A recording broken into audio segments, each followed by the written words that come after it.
Hello, I'm Isaac Hayes III, founder and CEO of Fanbase. Listen to what I'm about to tell you. The window to invest in Fanbase is closing. We've raised over $10.6 million of our $17 million goal. That means there's room for less than 6,370 people to invest in Fanbase for the average amount. The minimum to invest in Fanbase right now is $399. That makes you an owner in Fanbase today. Go to startengine.com/fanbase to invest.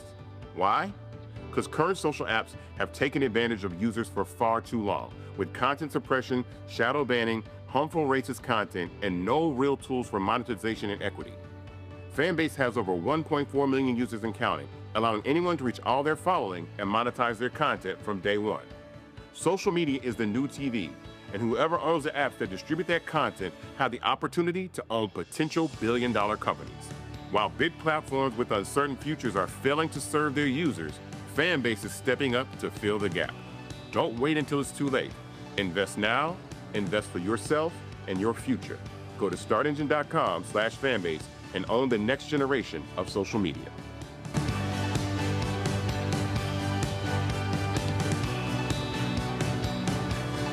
Folks, Black Star Network is here. Hold no punches! I'm real revolutionary right now. Support this man, Black Media. He makes sure that our stories are told. Thank you for being the voice of Black America, Roland. Stay black. I love y'all. All momentum we have now, we have to keep this going. The video looks phenomenal. See, there's a difference between Black Star Network and Black-owned media and something like CNN. You can't be Black-owned media and be scared. It's time to be smart. Bring your eyeballs home. You dig?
Today is Thursday, July 25th, 2025. Coming up on Roland Martin Unfiltered, streaming live on the Black Star Network. Texas Democrats are unlikely to have the votes to stop the GOP-led redistricting effort, which is up for debate tomorrow. But we'll show you some of what has already been taking place. Convicted sex trafficker Ghislaine Maxwell sat down with Donald Trump's DOJ to discuss what she knows about her former boyfriend, Jeffrey Epstein, and his associates, like Donald Trump. For more than a century, black families, HBCU alums, artists, and changemakers have spent summers in Oak Bluffs, building a legacy on the shores of Martha's Vineyard. But guess what, y'all? Polo, Ralph Lauren, they decided to come out with this new line of clothing to pay homage to Oak Bluffs. But a black-owned business founder of Actually Black, he was like, black people, why y'all pay a whole lot of money for clothes made by white people, but then y'all don't want to pay a black company for some clothes? Oh yeah, black people, y'all gonna have to buckle up because I got something for y'all. Plus, the federal appeals court ruled that Trump's executive order aimed at ending birthright citizenship is unconstitutional, and these Karens are out of control. Is it the heat? Because they acting like dogs in heat. We've got some wild footage to show y'all. Plus, Donald Trump's going after another university president in Virginia, this time the brother at George Mason. We'll tell you about that as well. It's time to bring the funk on Roland Martin Unfiltered on the Black Star Network. Let's go. He's got it. Whatever the miss, he's on it. Whatever it is, he's got the scoop, the fact, the find. And when it breaks, he's right on time and it's rolling. Best believe he's knowing. Putting it down from sports to news to politics. With entertainment just for kicks, he's rolling. It's on go, roll, y'all. It's Roland Martin, rolling with Roland now. He's funky, he's fresh, he's real, the best, you know he's Roland Martin now.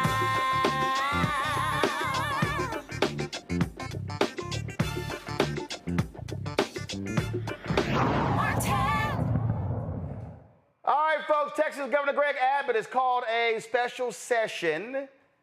Yeah, not about floods, not about property taxes, but to redraw the Texas congressional districts. Why? Because Donald Trump told him to, because Donald Trump is his daddy. They want to pick up anywhere from 4 to 5 seats for the next year's midterm because they're scared to death they're going to actually lose the House. Now, the reality is Texas has it's majority-proof Republican, they control it, all right? Bottom line is they got the votes. Democrats can't do anything about it, but they're going to do all they can. Now, Abbott is now lying. He claims it's about constitutional concerns. That's literally what he said. Now, State Senator Boris Miles, one of 2 black state senators in Texas, my alpha brother, he, of course, spoke about this, and he called it simply congressional redlining. The last wrap-up question, it's been asked multiple times, and as my colleague emotionally just said, we still don't know, you still have no idea to why we're doing this, with the exception of this letter coming from the DOJ. Is that correct? Well, I know the reason we are here today is because the governor put redistricting, congressional redistricting, on the call. On the call. And that's why we're here, correct? Because we got it on the call, and it came from this letter, resulted from this letter from the DOJ. That's the purpose, that's the reason we are laying out this resolution today. Okay. I think we're saying the same thing. I'm sorry? I think we're saying the same thing, Senator, as a result of this letter from the DOJ. Well, I can't speak for the governor, and I haven't talked to the governor. Okay. What I do know is that we have a duty to take up all the issues on the call, to consider all those issues, and to do that, if we're going to stick with the tradition of the Senate, then we would need to pass a resolution like this as step 1. Okay. And this is step 1. Senator, let me ask you a question.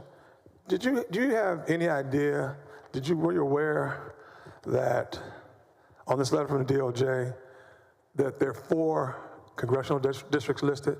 I have read the letter. Were you aware that one of those districts is wholly in my district, Senate District 13?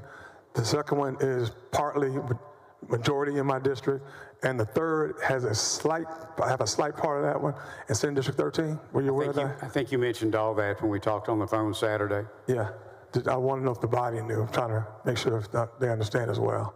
So I'm going to repeat that. There are 4 districts that's mentioned here in this DOJ letter. 3 of them are partly or wholly in my district, Senate District 13.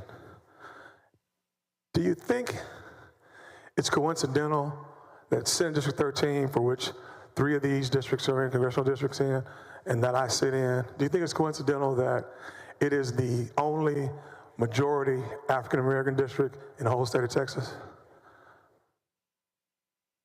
Again, I don't have any personal knowledge of any of the facts behind the DOJ letter. All I can tell you is that I have read it, and that I then read the response by the Attorney General's office to that letter, and that's really all I know. And I know, and all my colleagues know, that you're a thinking man. You're a very intelligent thinking man. And my question is simple. Do you just think it's a coincidence that 3 of these districts that are mentioned on this DOJ letter are in my district, the only African-American majority district in the state of Texas?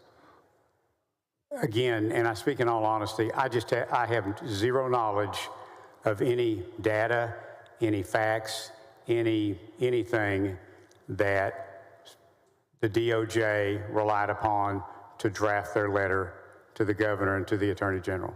Well, if I could, let me tell you, I don't think it's a coincidence. Okay, and I just want to put that on you and my colleagues' minds, that I don't think it's a coincidence, and my colleagues, my former Democratic colleagues, don't think it's a coincidence, and I can assure you, my people back home don't think it's a coincidence. Okay, so you're proceeding forward with redrawing the lines, but you don't have any of the information and the data to back up what you're saying. So now I'm confused. Are you that stupid? I mean, you saw Senator Miles say you're an intelligent man. No, they're not. They're doing the bidding of a white supremacist. Y'all, a blind person can see. You were specifically targeting the 3 African Americans who are in Congress from Texas. Well, the 3 Democratic African Americans, because you're cool with the help Wesley Hunt. But he don't have many black people in his district. So you're targeting Jasmine Crockett of Dallas, Mark Vesey of Arlington, Texas. You're targeting Al Green. I'm sorry, 4. You're targeting the seat that's vacant where the late Representative Sylvester Turner, the late Congresswoman Sheila Jackson Lee had that particular seat. And then you're targeting Sylvia Garcia. Now understand, y'all, Sylvia Garcia is the rep for the neighborhood where I grew up in, Clinton Park in Houston. So there's significant black and Latino population in that congressional district. So what justification does Abbott have? He doesn't. I mean, it's a naked partisan grab. I mean, they're trying to simply grab these seats and they want to shut down black and brown people. Now, we all know Trump, he hates Jasmine Crockett because she'd be lighting his ass up. So that's what he wants to do. And so these white nationalists, that's what they're doing. And so if that Republican had any integrity, honor, decency, morals, values, he would have said, this is a naked partisan attempt. And see, here's my whole deal. Just go ahead and say that. Just go ahead and say what it is. I don't have any respect for you. I have a little bit more respect for you if you just go ahead and just be honest about what the hell you're really trying to do. They don't want to see Black and Latino representation in Congress. They don't want to see it. Period. They don't want to see it. My panel, Dr. Noel Haynes, Georgetown University School of Foreign Service, out of Washington, D.C., Dr. Greg Carr, Department of Afro-American Studies, Howard University, out of D.C., and are we being joined? Okay, we'll be joined later by Robert Portillo, civil rights attorney, out of Atlanta. I mean, Greg, this is real clear. I mean, this ain't even a debate. We know what they're trying to do. And as I keep saying on this show, Democrats need to have the absolute courage to say, okay, do what y'all want to do in Texas. First of all, you're going to get sued. Okay, so you're going to get sued. Let's be real clear. They lost the Section 2 case in Louisiana. They lost the Section 2 case in Alabama. So even with this hard right Supreme Court, Section 2 hanging by a thread, they've lost that.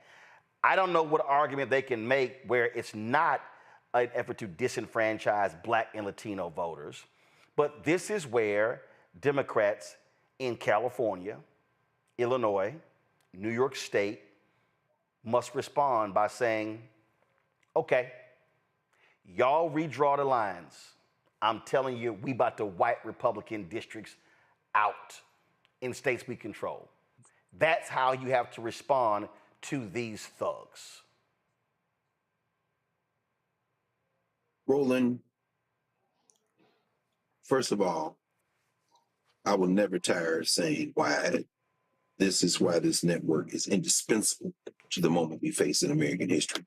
Because this is a conversation you won't see anywhere else. You might see some allusion to some of it. But what I'm about to say, I think wouldn't find the air anywhere else. And what you're saying certainly wouldn't. I share your sentiment in my heart. I share your sentiment in my mind. And I'm crystal clear, I think, to the fact that that is the nuclear option for the federal entity called United States of America. Not only am I not against it, I personally would love it. Gavin Newsom has begun to gesture that way, but he wants to be president of the United States. If and when that happens, when California, New York, and other states, Maryland, decide we're going to redraw the lines and erase any advantage you might think you have in the Confederacy, then that clears the way for the dissolution of the United States of America. It renders the federal apparatus greatly weakened, because the next step then becomes, what is our strategy for withholding tax dollars so that these starving these welfare states like Mississippi and Louisiana, where most of our people live, no longer receive federal money? I mean, you've blown it up. Now, on the other side, I think that's where our brother Senator Miles was going when he challenged the deeply cowardly Senator King there, who was holding his microphone like the toy, the protecting thing to kind of protect his courage, of which he has very little. He was laying the ground for exactly the legal challenge that you said. And when he said he has no prior knowledge, first of all, he was lying. But even if he wasn't, he's prevaricating, because what he's basically saying is, I wasn't in the room when they made this scheme up. Although I know damn well what they're trying to do, I'm answering very specifically the question you asked. But here's the thing, finally. And I'm sure you saw the Politico article that came out, I think it was yesterday, maybe the day before. There's a recent poll that came out of Texas. And when polled, 63% of the people polled in the state of Texas said Republicans are playing politics, that they've called a special session under the guise of dealing with relief from the floods, and now are using it for redistricting. And as a result, 53% of the likely voters said in that poll that the legislature was prioritizing redistricting over flood relief, and 62% of the voters said they were less likely to vote for a Republican, which brings me to what you just said at the end there. The only thing left that will prevent the nuclear option to blow up the federal apparatus would be now to do exactly what you said, invade those quote unquote red states, the red districts, those gerrymandered districts, and force those people into the crisis of courage that will extract enough of them out of their stupor to add with the organized voters who are always going to vote for the people we want in office, and destroy the redistricted districts, that would be the way to do it. The only other option is do what you said, and once you do that, there's no reverse button on the United States. At that point, it's over, brother. I think. Yeah, I mean, I'm just sitting here looking at these idiots. I mean, this is the actual letter that was sent to the governor and the attorney general from that absolute travesty of an individual who heads a civil rights division of the Department of Justice. So this is what that idiot says. This letter will serve as a formal notice by the Department of Justice to the state of Texas of serious concerns regarding the legality of 4 of Texas's congressional districts. As stated below, congressional districts 9, 18, 29, and 33 currently constitute unconstitutional coalition districts, and we urge the state of Texas to rectify these race-based considerations from these specific districts. Okay, now she's trying to now cite Allen versus Mulligan in her reasoning. And this is why this is hilarious to me. Okay, this is hilarious to me. And so, and what they're trying to do is, okay, they're trying to use a case in Galveston County where they eradicated the districts there, okay, that are still going through. So you'll see it says right here, Nola, it is well established that so-called coalition districts run afoul the Voting Rights Act. First of all, she forgot run afoul of the Voting Rights Act, so the idiot doesn't even know how to write. And then it lays out, it is the position of this department that several Texas congressional districts constitute unconstitutional racial gerrymanders under the logic and reasoning of Pettaway. Specifically, the record indicates that Texas 9 and 18 sort Houston voters along strict racial lines to create 2 coalition seats, while creating Texas 29 a majority Hispanic district. Additionally, Texas 33 is another racially based coalition district that resulted from a federal court order years ago, yet the Texas legislature drew Texas 33 on the same lines in the 2021 redistricting. Therefore, Texas 33 remains a coalition district. And so, please respond. So this is Harmeet Dillon, the Assistant Attorney General, Civil Rights Division, really a trash individual, okay, who was nothing more than a MAGA white nationalist supporter. Okay. So for everybody who's watching at home and listening, let me walk y'all through something. And we played this video of a news conference in a control room. Find that video when Jasmine Crockett was speaking in a news conference. I think we played it late last week or on Monday. So for people at home, I need you to understand something. Texas is 61% minority. So the population in Texas is 61% of the total population in Texas is Latino, Black, Asian American, Native American.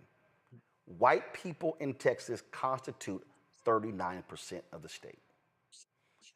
The reason in the last 2 censuses Texas has received additional congressional districts is because of the population coming into Texas. Y'all do realize that more than 80, almost 90% of the population growth in Texas has been because of minorities, people of color. But what the white nationalists in the Texas, in the legislature, what they did, they said, oh, we're going to create white districts, white Republican districts. Now, here's what's real funny on this whole thing, Noah. And Beto O'Rourke has actually mentioned this whole thing. Beto has actually said, oh, y'all want to play with fire? Go right ahead, because y'all could be endangering some of your own people. Because the reality is, if you start taking blocks of black voters out of 18, Sheila Jackson Lee District, Sylvester Turner, that's the district of Craig Washington, of Mickey Leland, of Barbara Jordan. You start trying to move them some other place, oh, it's going to be some Republicans in trouble because of voting blocks. So that's the game they're also playing. And Republicans are even saying, Nola, I don't know if we want to do this because we might be jeopardizing ourselves. And what Harmeet is actually saying to the Republican white legislature, y'all drew these lines. Republicans have control of the legislature in Texas for 25 years now. Democrats had no authority over this here. So it's about to be FAFO if they ain't careful, Nola. Yeah, this entire situation, Greg, I'm still processing what you just said because it was so powerful. What you said, what you want in your heart, but then the reality of what would happen. I'm still kind of really processing that. That was really deep. But so I look at this two ways. So the very kind of the marching orders that Trump doles out, and then he sends his minions out, and then they do what King Trump tells them to do. And then they go out into the world and they say things like, oh, I really don't know. And they do all the gaslighting and, Dems will have these very passionate arguments. I know that they're filibustering, they're doing all these things. They're walking through the policies. They have all these elegant arguments, but that doesn't matter when they've all agreed and signed a pact, figuratively or realistically. Clearly they don't care about consequences. They really only care about fulfilling the wishes of one individual. And the thing for me, which is so interesting, to your point, Roland, about they about to FAFO, is why they still listen to Trump math. A part of this argument was so many Republicans are scared to push back because MAGA or, white voting Republicans won't vote for them and they won't be back in office. However, this action that they are taking could also shoot them in the foot or the feet, right? So I'm very kind of like trying to figure out why such the extreme loyalty? Why hold on to the Trump math when we've seen numerous times that MAGA doesn't necessarily guarantee a win in many instances? And specifically when we're talking about a minority majority in Texas, this move doesn't add up to me. So I'm just trying to figure it out. You have a better understanding of congressional districts and the math and all these things. I need you to help me understand the math because the math is not mathing. Well, but here's the deal. So, right, this is a Texas Tribune article right here, a nonprofit entity. It says Texas Republicans, including Governor Abbott, were reluctant to redraw the state's congressional maps. Then Trump got involved. Okay, so they're so stupid, and they're such weak, impotent wusses, punk asses, that Abbott did not have the intestinal fortitude or the cojones to tell Trump, hey, I'm the governor. We ain't doing this dumb shit.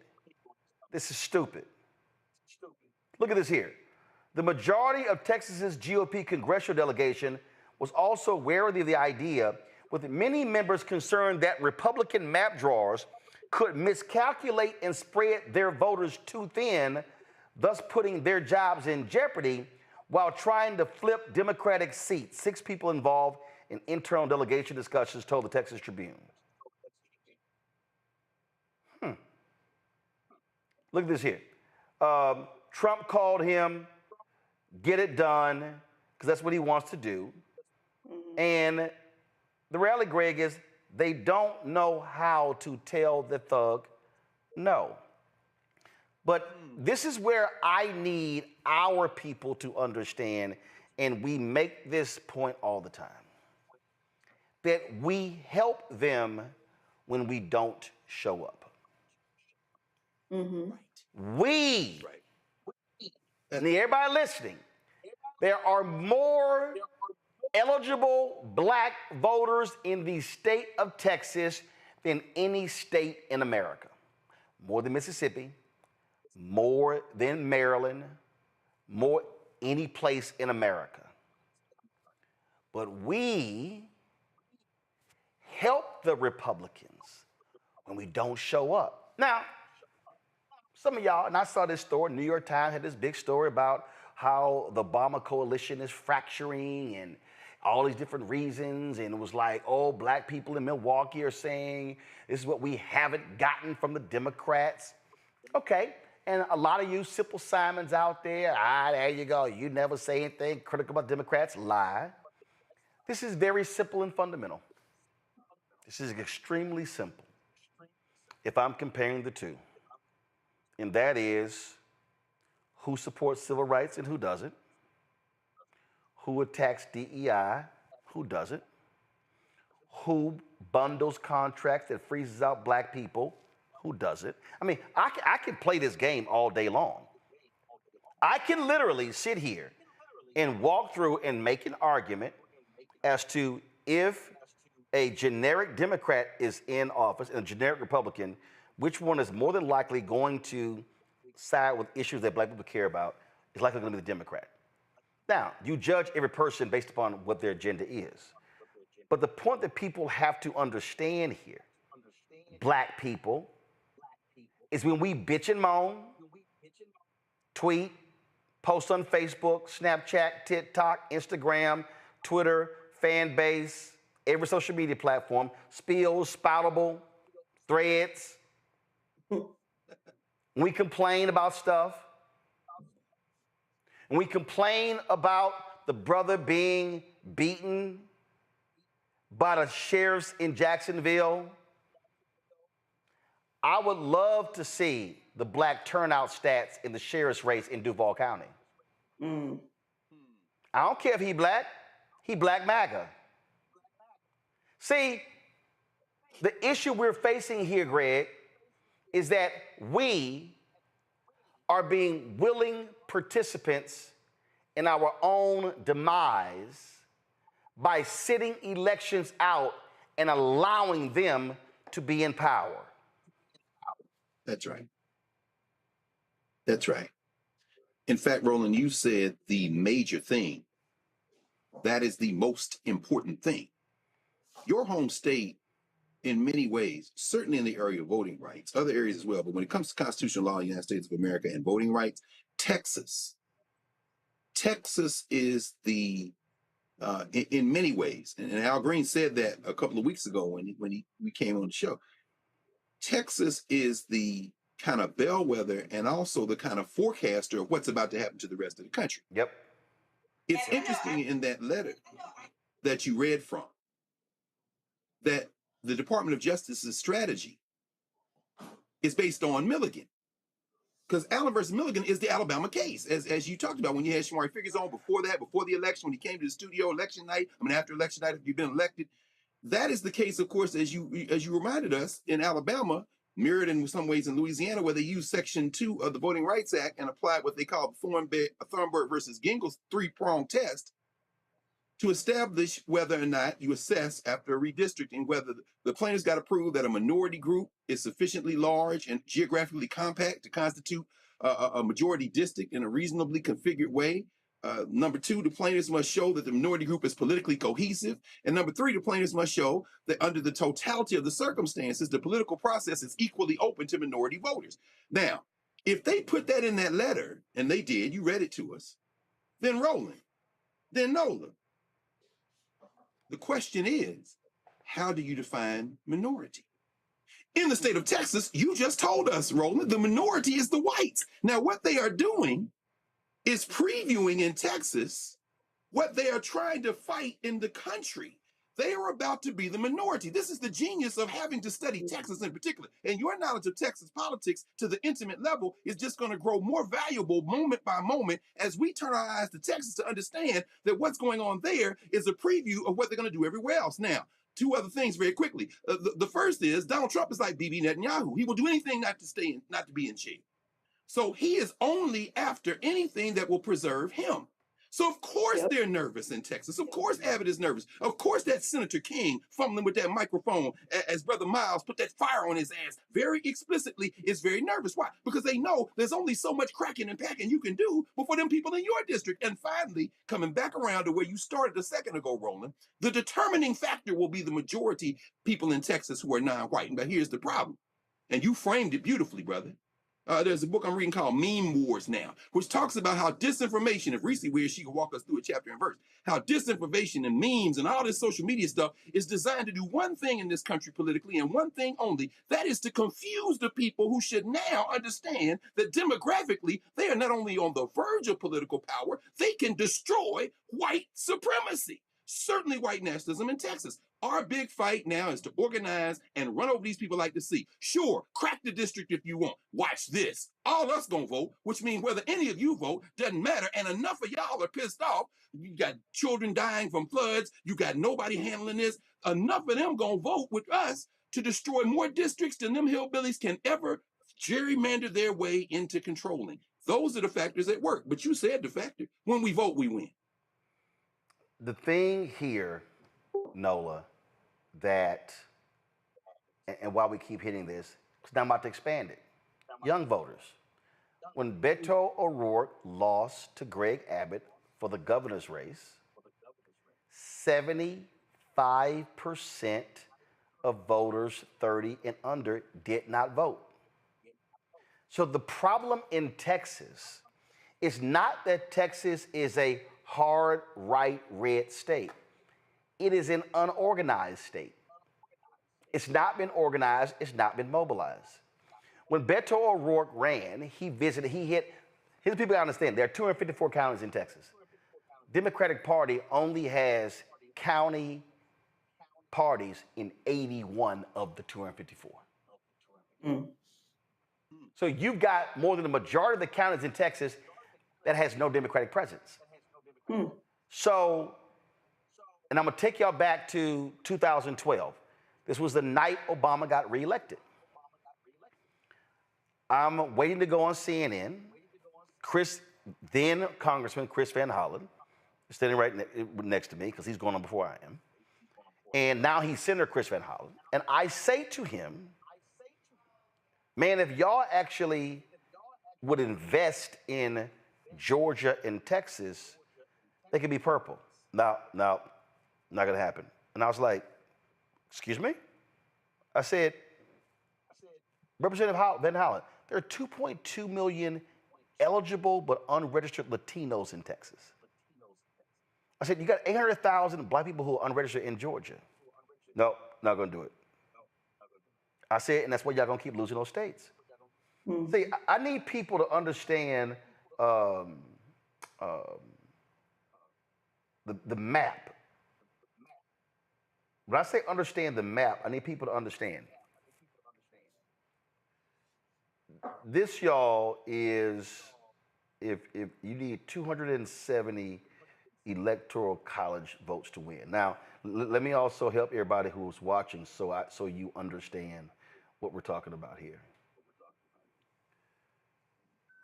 The electoral map, the number of electoral votes in Texas is the number of congressional districts in Texas.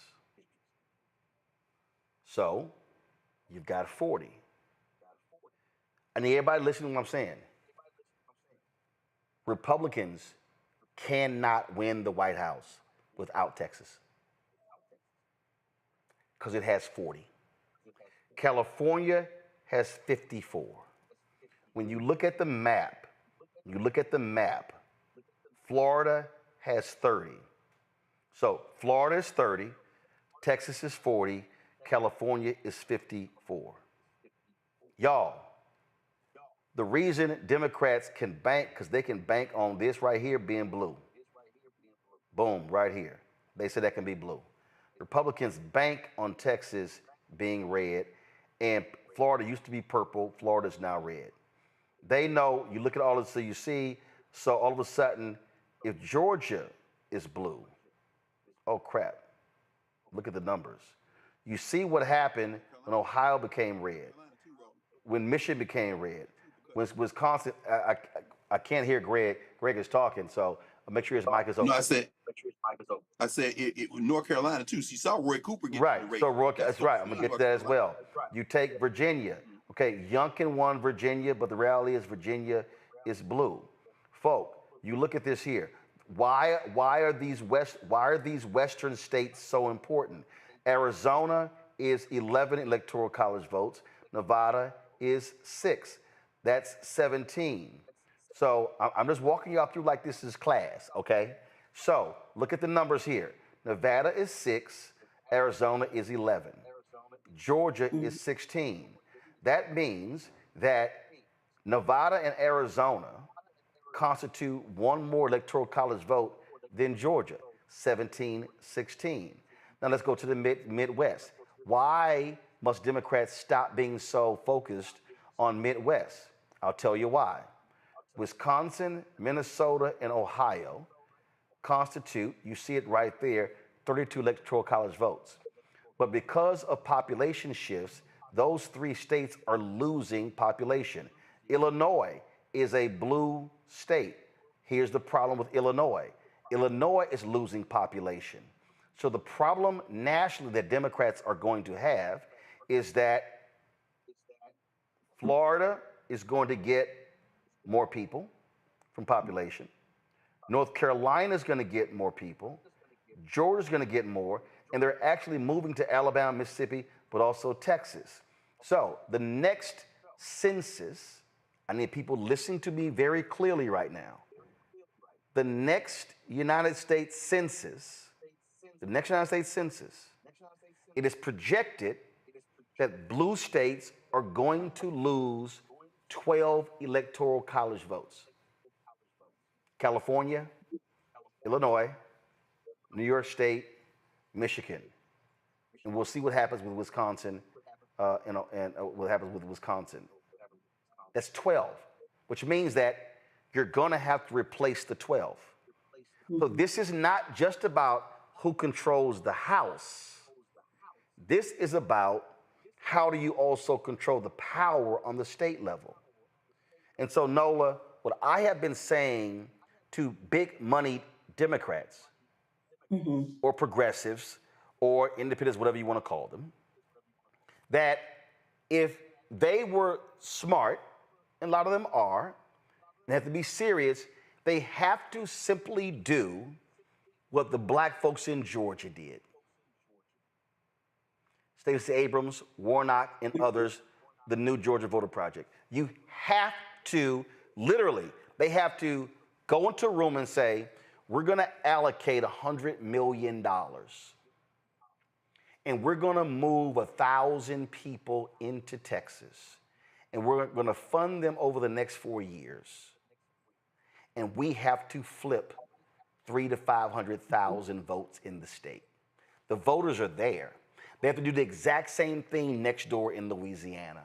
So now all of a sudden, you don't need 100 million in Louisiana, a much smaller state. But what you are now doing is you now are attacking what the Republican strength has been, and that is a lack of organized, mobilized voters. And Reverend Barber talked about the 90 million who sit out. That's how you win. You're not going to win trying to convince suburban white women to not vote like their husbands. And listen, here's the thing. The momentum is there. The momentum is definitely there, especially in the South. I talk to people all the time who say the same thing. We are here. We're tired of being ignored. And frankly, we're tired of feeling like we're not elite enough for the Democratic Party. Those are the complaints I hear over and over and over again. And Stacey Abrams, the work that they did down there in Georgia, Senator Warnock, the work that they did, that is a blueprint for what can happen. And if the Democrats do not show up in this moment, if they do not capitalize on the momentum, if they do not understand the deep hurt, the deep pain, I would even argue, I've said this time and time again, I'm not that interested in Trump's 30-something, 30 plus. There's a whole lot that's going on there with them. That's deep programming. That's deep conditioning. There's a lot that's going on there.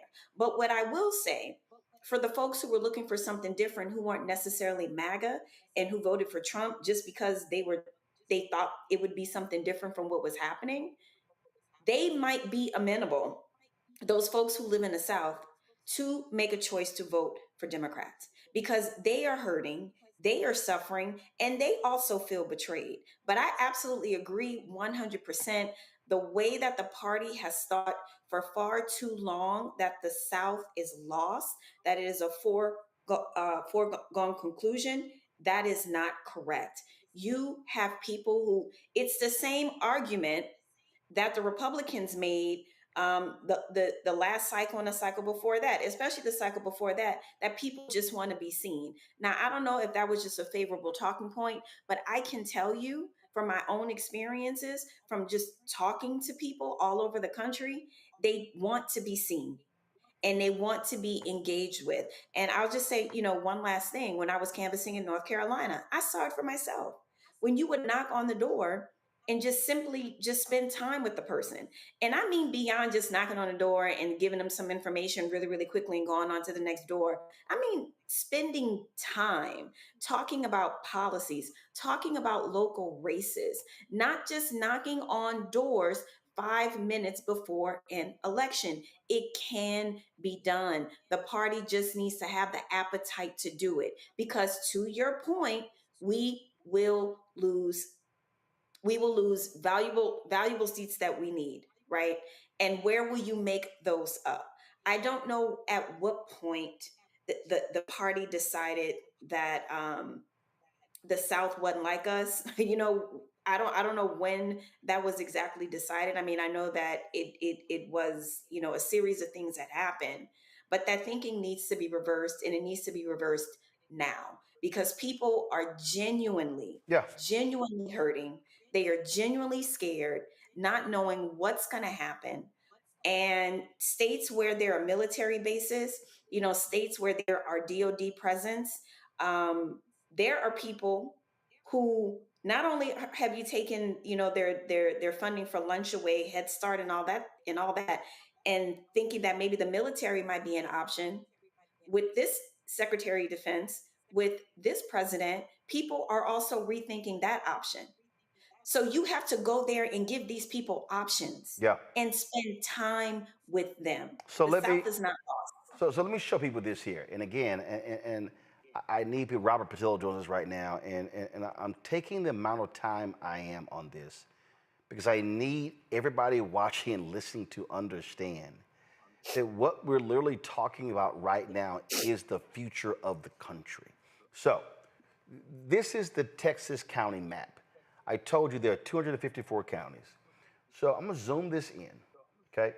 So the most populous county in Texas is right here, Harris. You see it right here, okay? So you go Harris, you go up, Dallas County, you see Tarrant County right next to it. Tarrant County is the last major county in Texas that Republicans can control. Because if we go to the Hill Country, and we go where Austin is, okay? Right there, Travis, that's a blue county, okay? Travis is blue, Dallas County is blue, Harris County is blue. These are your major counties. And you got Bexar County, which is where San Antonio is. But look at that county that's right next to Harris. That's called Fort Bend, all right? A lot of black folks, and say I need people listening because I think we make a mistake. A story came out talking about Atlanta, no longer than Mecca. No. People don't understand. Black people are not just living in Atlanta, they're living in metro Atlanta. Black people have changed the counties around Fulton County. Y'all need to pay attention. I need everybody listening to what I'm saying, okay? So, black people are changing Fort Bend County, okay? Harris County, you got Fort Bend right next to it, all right? Now here, this was a New York Times story, and this New York Times story was done, this was October 23rd, 2022. Now y'all know I don't forget nothing. I want y'all to see this here. In Fort Bend County, Texas, things are changing. Mosque and Hindu temples draw thousands. Farmland is giving way to suburbs, and some Republicans feel their county is becoming more like majority-minority Houston. See, I had an anchor who wouldn't have me on the show because the white producers didn't like the title of my book, White Fear. And I sent this anchor this story. And I said, that's weird. The New York Times and NPR and Axios all literally did stories on my book thesis, but your people don't like my title. Okay. So here's what happened when you look at this here. I want y'all to understand. This is the headline. Their America is vanishing. Like Trump, they insist they were cheated. The white majority is fading. The economy is changing, and there's a pervasive sense of loss in districts where Republicans fought the outcome of the 2020 election. Now, let me go through this story right here. Okay? Now, look at this here. Troy Nehls of Texas voted last year to reject Donald J. Trump's electoral defeat. Okay, that's one of those MAGA Republicans. Y'all, he's from Fort Bend County. So you start going through the story. Look at this right here. Boom. Second paragraph. The county in recent years has become one of the nation's most diverse, where the former white majority has fallen to just 30% of the population. You go through this story. Look at this here. Don Demmel said his parents raised him to be colorblind, but the reason for the discontent was clear. Other white people in Fort Bend, quote, did not like certain people coming here. It's race. They are old school. Look at this here. A shrinking white share of the population is a hallmark of the congressional districts held by the House Republicans who voted to challenge Mr. Trump's defeat. Shows how white fear of losing status shaped the movement to keep him in power.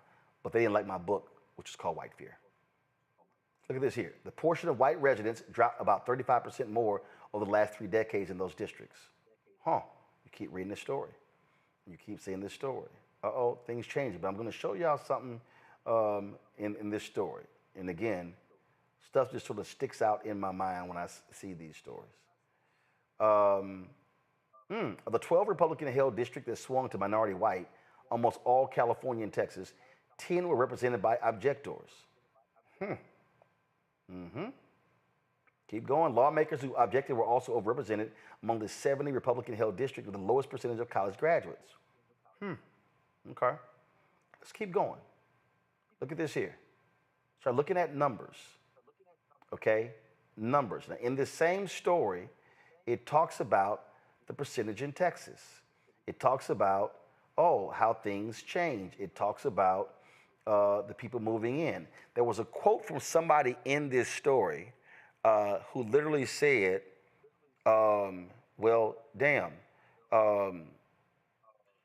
don't want to become like Harris County. What they're saying is we do not want to be black and brown. That's what this story is saying.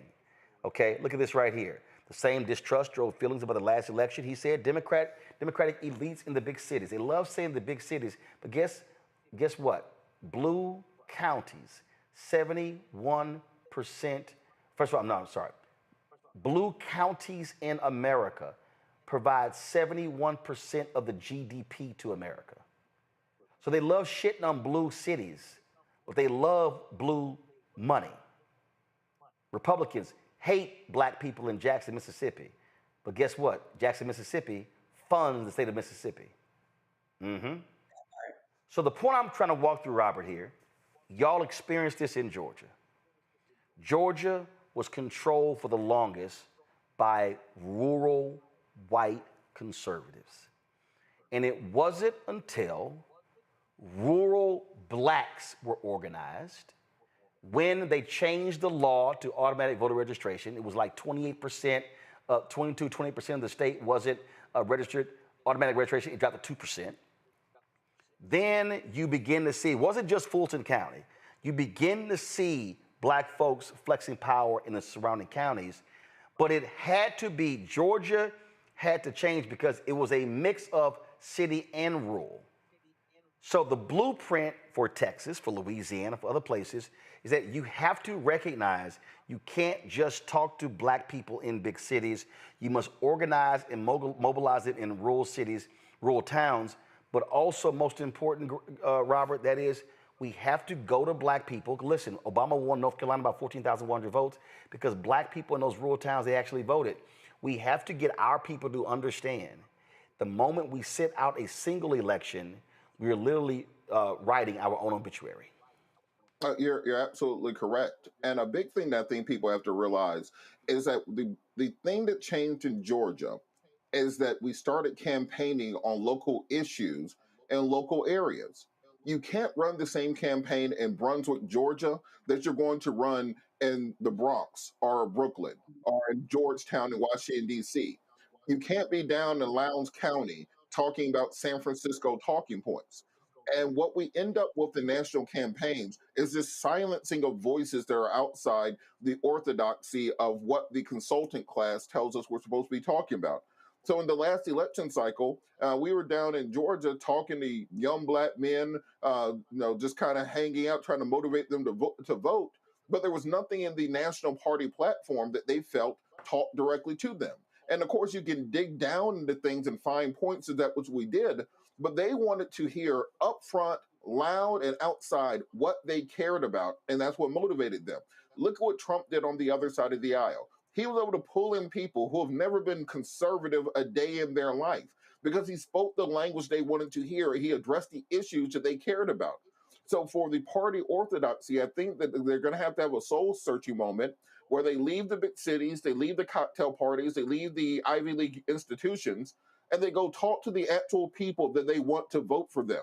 And then they put policies in place that will affect them and will motivate them. And then magically, those people turn out and vote for you once they actually believe in what you're saying. Is not some sort of mountain that we have to climb. This is the type of grassroots advocacy that we've been doing in the black community since the 1950s and 1960s. We've been able to address these local issues. We've been able to deal with these issues in communities that may not agree with every part of the greater agenda and convince them that we're fighting towards a greater good. But then lastly, when Democrats are in power, do what President Trump is doing right now for his base. He is going chapter and verse, everything he said he was going to do for them. He's just doing it. There's not excuses. There's not questions. There's not, oh, we have to wait 2 or 3 more election cycles. Politics aren't right. So when Democrats are back in power, if you want young black men voting, address the issues they tell you they want addressed. If you want rural black America voting, address the issues that they want you to address. Don't start forcing what you think the issues need to be on them. Address their issues and they will turn out. If you build it, they will come. So let me say this, and I know I'm going to move on. Again, it was not my intention to do a whole hour on this, but it just happened. This is the piece that, again, I need black people to really understand. And remember, y'all, when I did the breakdown, when I said, I'm sick of hearing people talk about they tired. Greg, this is the thing that folk got to get.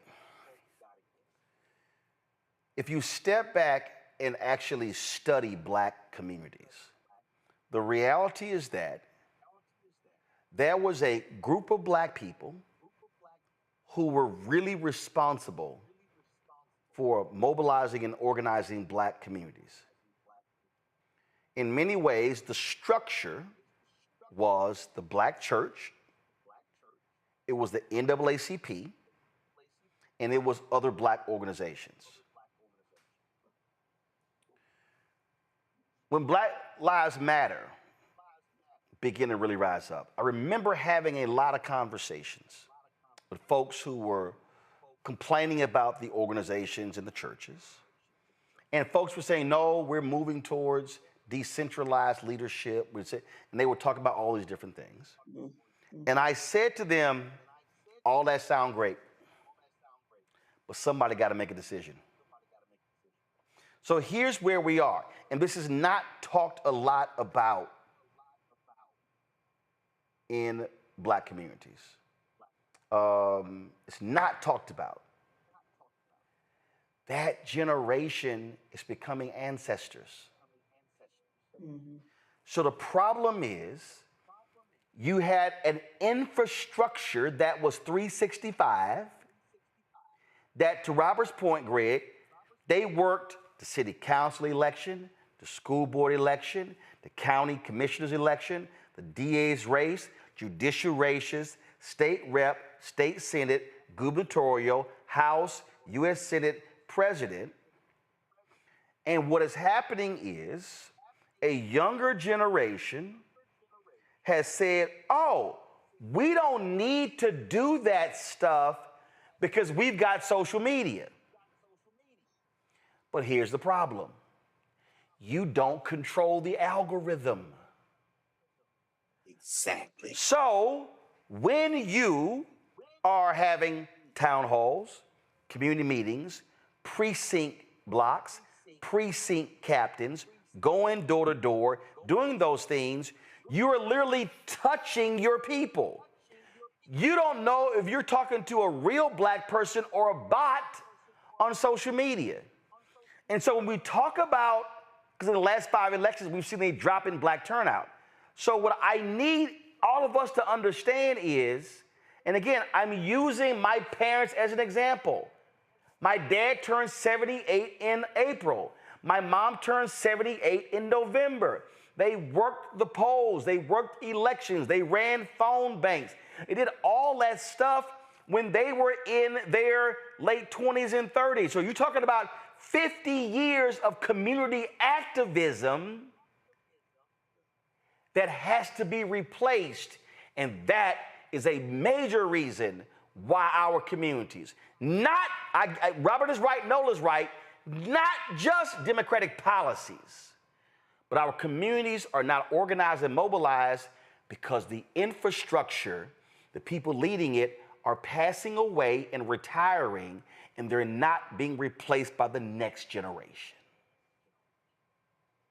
It's true, Roland. It's absolutely true. And it can be reversed. You know, brothers, and I knew you were going to evoke your parents who you went and poll work with and watched them poll work as a child, as a young man.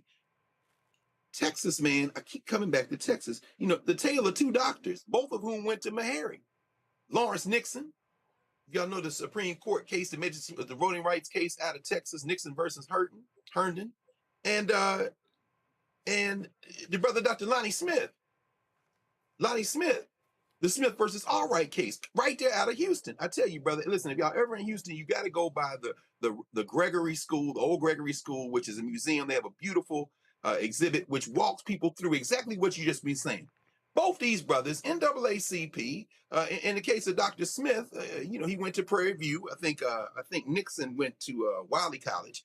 But at any rate, both of them, and then they both went to Meharry for medical school, both doctors, one a dentist. And they were organizers on the ground doing that work. And this is at a period, the NAACP and black folk in Texas have been at war with the white boys in the Texas Democratic Party for 20 years. Yes. It took 20 years. That was in the courts. But when you organize, you can break their backs. Now, I come forward to 2025. How can we reverse this? Not just the HBCUs. Right now at Howard, all the young people are up in arms because there's been an increase in tuition. People talking about they don't have the money, all this going on. But guess what? It isn't just on Howard University or any of all of our HBCUs. How about all the historically black high schools and elementary schools and middle schools, and for that matter, all the community organizations that can organize and educate our young people to reconnect, not to the broad tradition, as you say, but to the very local tradition. Finally, Robert, brother, I thought about you this afternoon when the news came down that Glorilla's family called and said somebody broke in her house, and then people from Forsyth County, the police went out there, found weed, and arrested Glorilla. And the whole point is this. You walk in the streets in Georgia. We're walking the streets anywhere we are. In the D.C. suburbs, you can walk across the street and go to the dispensary and show your ID and get whatever you want, weed, gummies. In Georgia, they got Glorilla locked up because she in Forsyth County. And I'm looking on social media, and young people say, what the hell is she doing in Forsyth County? That ain't the point. Them young brothers you hanging out with, Robert, before you get into a philosophical debate and talking about voting rights and the concept, he said, man, don't y'all want to decriminalize weed? Don't you want to be able to walk in this? Yeah, well, then you need to get your ass out there and register to vote. You can turn Texas blue tomorrow if you listen to those young people and talk to them. And I'm wondering if finally the arrest of Glorilla today might have more of an effect on what happens in Georgia in the next electoral cycle if we're smart enough to meet the people when they are than any other thing I can think of immediately to get those young voters. But I thought about you, man, because I said Robert would know how to make use of this. And on that point, Glorilla, if you are listening, I am available for hire. Feel free to reach out to the Patillo Law Group LLC for your marijuana-related arrest needs. Please make checks and money orders are payable to Roland. But Dr. Carr, to your point, imagine if in the last election, before that Joe Biden had just decriminalized marijuana, which he had the power to do. You win the 2024 election. So that's what I mean when I say you got to show and prove, show and deliver. Give the people what they want when they want it, because they want it all the time. It's not magic. It's not witchcraft. If you give people what they want, they vote for you. Trump understands that politics is transactional by its very nature. And Dr. Carr, one of my coworkers, Kennedy Shelton, is one of your students, and she wanted me to mention to you that part of the reason that you are so real as a professor is that you give these young people life lessons they can use forever. And politicians need to understand you're not just trying to win the next election. You're trying to win the hearts and minds of a generation. We're going to have a generation of MAGAs. We need a generation of activists. I gotta go to a break, but folks, the next conversation, it's gonna be really unsettling for a whole lot of black people. And when we come back, we're gonna talk about why do black people bitch and moan to a black-owned business about the cost of a shirt, pants, or a pair of shoes, but they will willingly spend 2, 3, 4, 5 times as much money on something made by white people, and no money ever comes back to the black community. Yes, some of y'all gonna have a real problem with my conversation next. Support Roland Martin Unfiltered. Join our Bring the Funk fan club. Of course, you want to contribute. Do so by Cash App. Utilize the Stripe QR code. Checks and money orders. Make it payable to P.O. Box 5. Make it payable to Roland Martin Unfiltered. P.O. Box 57196, Washington, D.C. 2003 7-0196. PayPal is R Martin Unfiltered. Venmo RM Unfiltered. Zelle Roland at RolandSMartin.com. Roland at RolandMartinUnfiltered.com. We'll be right back.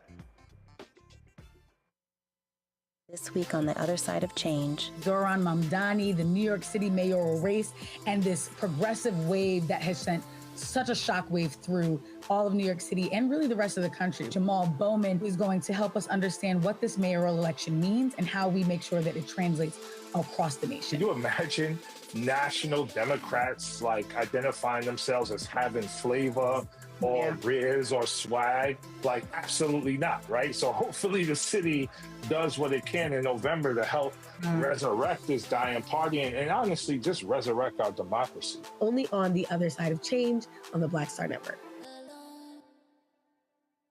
On the next A Balanced Life with me, Dr. Jackie, we're talking about leveling up, or to put it another way, living your very best life. How to take a bold step forward that'll rock your world. Leveling up is different for everybody. You know, I think we fall into this trap, which often gets us stuck because we're looking at someone else's level up journey, what leveling up means to them. For some, it might be a business venture. For some, it might be a relationship situation, but it's different for everybody. It's all a part of A Balanced Life. That's next on Black Star Network. Hello, I'm Marissa Mitchell, a news anchor at Fox 5 DC. Hey, what's up? It's Sammy Roman, and you are watching Roland Martin Unfiltered.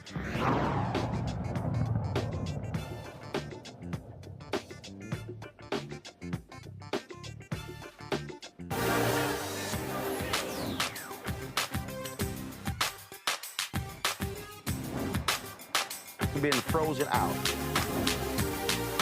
Facing an extinction level event. We don't fight this fight right now, you're not going to have black owners.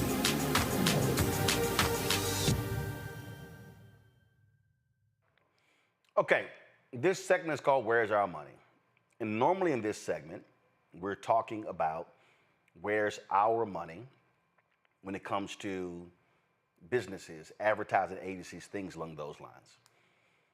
And the base of this is, so the Cincinnati Black Agenda, when they had a boycott in Cincinnati, I spoke there years ago, and they gave me this shirt. So on the back it says Cincinnati Black Agenda. So this was, at least 10 years ago. And it says, where's our money? Okay? So we're always demanding that. So when I challenge y'all on saying, Costco, y'all support DEI, but how many black-owned products are actually carried in Costco? Old black folks got in their feelings. Oh, man, we can't be boycotting Costco. I didn't even mention boycott. I literally just said, can we ask the question and answer it, how many black-owned companies have products carried in Costco? Now, check this out. We as black people, we are the most brand conscious people than anybody else. Lord, we love us some brands. We love us Nike. We love talking about, we see in these commercials, Versace, Polo, Ralph Lauren. I mean, we can name all of them. So the other day, Ralph Lauren rolls out this big announcement that they are celebrating black folks going to Martha's Vineyard, Oak Bluffs, the Inkwell. And they came out with a line of clothing that celebrates this. Now, we know about that history. One of the brother who's the designer at Ralph Lauren, he's a Morehouse graduate, and people are like, oh yeah, look at that. They're celebrating our culture. And they came out with a line of clothing, Morehouse Spelman, vintage clothing from back in the day. Stop right there. So you see it, stop, now go down. I wish I wanted to speak the tennis rackets. So people are like, oh, look at that. I mean, back in the day, how we used to dress up, and they got the Morehouse logo and the Spelman logo. So now they got this new clothing line. And oh my God, it's exciting. It's absolutely exciting. They're limited edition. Design and collaboration with graduates of Morehouse Spelman. Is Morehouse and Spelman getting a check from this? I'm just curious. Just curious. See, it's no different than when Macy's was showcasing these colorful outfits of pink and green and blue and gold and red and white and blue and white. And I was like, the D9 groups get any checks from that? Or we just buying clothes from Macy's because the sister who was over that unit is a D9 member. And see, y'all see what I'm talking about. So check this out. Ralph Lauren ain't cheap. Ralph Lauren charging a whole lot for that. And y'all know we'll sit here and we'll spend $300,000, $400,000, $600,000, $700,000, $800,000. You take Martha's Vineyard. Martha's Vineyard used to be a place where a handful of black folks went, been going there for decades, in summer vacation, families growing up. Martha's Vineyard now has turned into the Black Disney World. It's so many Negro events at Martha's Vineyard. And first, let me be clear, y'all ain't gonna never see me, because I ain't trying to see nobody I know when I go on vacation. I ain't trying to have no list. We ain't house. I've been invited by so many people, it ain't happening. So stop asking me. But the reason I'm wearing this shirt, where's our money, is that's literally what black-owned companies are saying. So this is my next guest, Lanny Spence, CEO, founder of Actively Black. So he posted a video today, and I saw it, and I said, yo, get him on the show. I ran into him at the airport in Houston a couple months ago, and this is what he said. He said they announced a partnership with black farmers where they would source the cotton. Oh, I need y'all to listen to me. They were going to source the cotton from black farmers for their products, which would mean Actively Black, black-owned, black farmers all throughout the supply chain, black people getting paid. And they got hundreds to thousands of emails and social media. Why does this shirt cost $60? Why does it cost this? But we ain't even gonna ask twice. Well, in fact, we ain't even gonna ask Ralph Lauren, how much is that sweater? We gonna say, ring it up. Lenny joins us right now. Bruh, when I saw the video, I said, because I think back to I'm Gonna Get You Sucker, Chris Rock. How much for an order of ribs? Isaac Hayes gives them, can I get one? We walk into black stores. Hey, partner, how much is this here? We ain't never asked Walmart that. Walmart say, It's a scanner right there. Put that QR code underneath it, and whatever that number shows, that much that shirt is. But we want the hookup. We want the lower price. But then we turn around and complain about lack of our black businesses. So I felt you 100% when you dropped that video, bro. I appreciate it. I appreciate it. I mean, it's something that, you know, I wasn't just speaking for myself. I wasn't just speaking for Actively Black. I was speaking for so many black business owners that deal with this, you know, constantly, where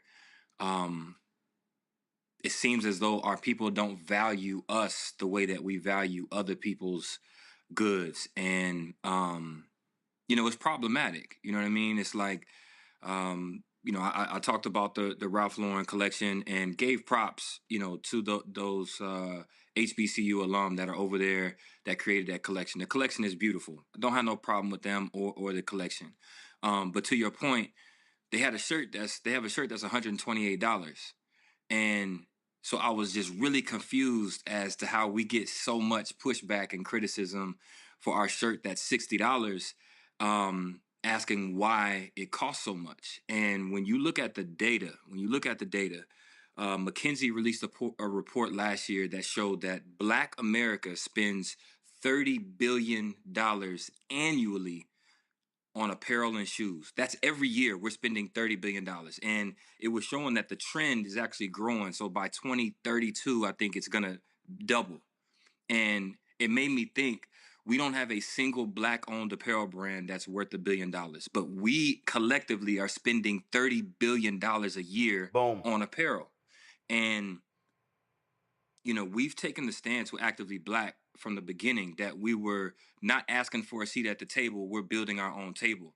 But we need our people to collectively build that table with us. You know what I mean? And when I think about what we've done from day one in the community, we launched on Black Friday 2020. On Giving Tuesday, we were donating. So less than a week of our brand being in existence, we were already donating back into the Black community. And Come on. And so, you know, if we're circulating our dollars back into the Black community, then buying from us is really supporting us. You know what I mean? When we spend this money with everybody else, it don't come back to us. When they give, hold on. I want to put a pause there because I need people to really understand what we're talking about. Yep. What you're talking about is, because again, I like being real specific. You're talking about Black graphic designers, Black printing company, Black transportation company, Black caterer. When I talk about set done by Black folks, initial lighting system, Black, green screen, Black, control room, Black. I can go through the whole deal. So that means you're supporting a Black-owned company that's in turn supporting Black-owned companies, that's in turn employing Black people, that's feeding Black families. That's providing families to go. See, that's actually what it does. So when the sister who was the makeup artist at TV One comes to me when the show got canceled, Roland, got to thank you. She's like, why? She said, well, because working on your show allowed me to buy my first house. That's the sister who later does the makeup for Supreme Court Justice Ketanji Brown Jackson. So when Ketanji Brown Jackson was in vogue, she was made up by Sharon. And so people saw that, well, man, who did her makeup? Called Sharon. So she's now gotten deals but that was all because she got hired on my show. Yeah. That's the whole point. And so what you're saying, what I'm saying is Ralph Lauren giving back that quickly? Who are they hiring? See, we celebrate one or two Black people. Oh man, they designed us of Ralph Lauren. Yeah, but is Ralph Lauren, and nothing against Ralph Lauren, but is Ralph Lauren reinvesting in Black communities like Actively Black? Right. And I'll say this. I said it in the video. Ralph Lauren committed to $2 million to 12 HBCUs over a span of 5 years. It's on their website right now. You can go see it. And I said, now, when you do the math, Boom. $2 million divided by 12 schools is $166,000. And then when you divide that over a 5-year period, it's $33,000 per school per year, right? That's a light bill for one Ralph Lauren's store. You know what I mean? Hold up, 33. Wow. $7 billion a year. That's what their annual revenue is $7 billion. So in reality, if you calculate the prices that they're selling that apparel at, when black people went and bought that first HBCU collection that they released, that's the money that they just gave back to y'all in $33,000 per school. That's really what that was. They're not actually, there's no sacrifice. There's nothing coming out of what they profit to actually give back to our communities. And that's the point that I was trying to make is Actively Black in 2023, we did $5 million in revenue and we donated $500,000. That's 10% of our entire revenue. So if you compare it to Ralph Lauren does $7 billion, they give away $700 million. That same 10%. See, that's what the equivalent would be, $700 million. Boom. But they're giving away $2 million over the span of 5 years. Last year, I think we did $3.8 million last year, and I gave away $250,000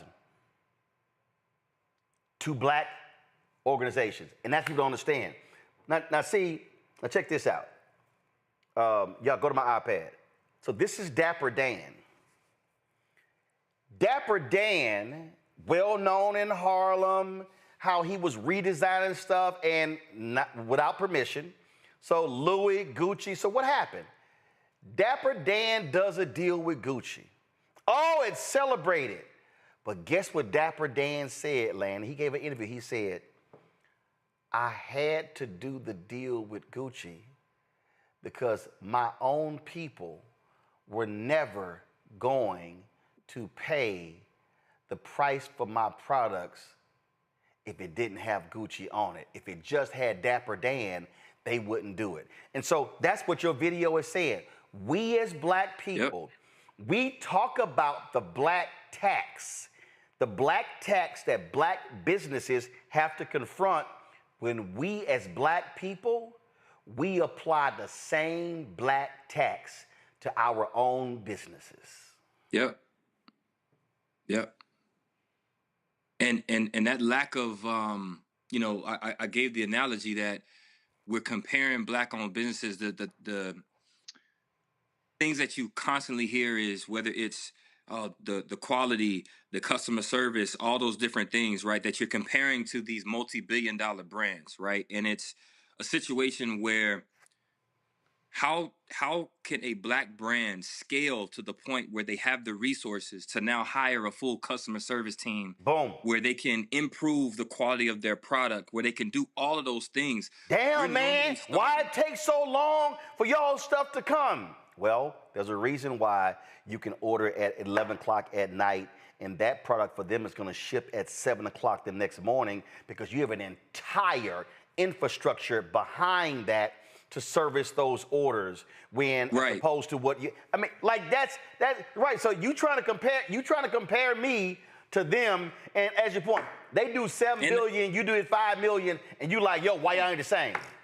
And not only that, but the inventory, in order to have ready-made inventory that can ship out immediately, boom, that means a company has to front that and buy that inventory ahead of time. And now because of tariffs, your cost has now gone up. I was talking to a sister, and she has a lot of different products she has a lot of different products. She said, Roland, FedEx wanted me to give them the full $80,000 check before they would even deliver the product. Before they even deliver it. Because of the tariffs. Yep. And so when you think about sometimes the time that it may take for a black business, especially in the apparel game, it's like the risk and the cash flow that it would take to order all of this inventory ahead of time. And then you've got to guess, how much do I need in each size? How much do I need in each color? So what we do to try to for a solution is we put it up for pre-order to let everybody who wants to order what you want in the size that you want. Now, if it's pre-order, that means that product doesn't start getting made until after we collect the orders. Boom. Then you have the issues of, well, what's taking so long? Why is it taking so? I get mine from Nike or I get mine from whoever really fast, and it's like, okay, do you not understand that we do not have the capital resources to invest and take that risk of buying $1 million worth of inventory up front to sit there and be ready to ship to you immediately? You know what I mean? And another thing that I've tried to educate our audience on is Black business owners receive less than 1% of all venture capital investment. I want to make sure people understand that. And hold up. Black businesses receive less than 1% of all venture capital, but venture capital is based upon the pension funds of public workers, and a significant number of them are Black. Correct. So whereas our white counterparts are able to go start a business and with an investment of multiple $1 million, or they can go to friends and family, and there's several stories of founders who have been able to gather up a couple $1 million from friends and family to start their businesses. What I'm trying to get our people to understand is these brands that you're comparing us to are the skyscrapers that you can already see. They are the shiny buildings that you can already see. But when you see how a skyscraper is built, when they first start constructing a skyscraper, they dig 160 feet down in the ground, and that's where they start building the foundation from. And it takes a while before you even break ground. And then it takes a while before that thing is finished. And then you can see the shiny building that comes with that. What happens is most Black-owned brands is we're building from under the ground. Yep. We're building from below zero. Yep. And we don't get the grace and the support for us to last long enough to even break the surface. You know what I mean? And so that's what we're asking for. So I'm not asking you to accept subpar service or subpar product. I'm not asking you for that. We're asking for the grace to understand that we need that time to grow into what has become of these other brands. Nike's 55 years old. Ralph Lauren, I'm sure, is at 75 years old. These are brands that have been around for decades. Now, if you go back to the time when those brands were started, do you think that there were any Black entrepreneurs that were getting the business loans that they were getting? I've read Shoe Dog at least 5 times. That's the memoir by Phil Knight about the beginnings of Nike. Phil Knight was able to get 8 different bank loans to bankroll the start of Nike because they were not profitable, and he needed another loan to last, and then another loan to last. How many Black business owners do you think would be able to acquire that type of capital to last for years without being profitable, but you're still supported so you can grow to then become Nike? You know what I'm saying? Mm-hmm. So what we're saying is we need that grace while we're in these building stages that maybe it don't look pretty all the time. There's growing pains that we got to go through. Yeah. But if you don't stick with us during this time, we can't ever get to being what these other brands have become. And when you think about the buying power, the collective buying power of the Black community, we don't have to wait for reparations for this to happen. We're already spending the money.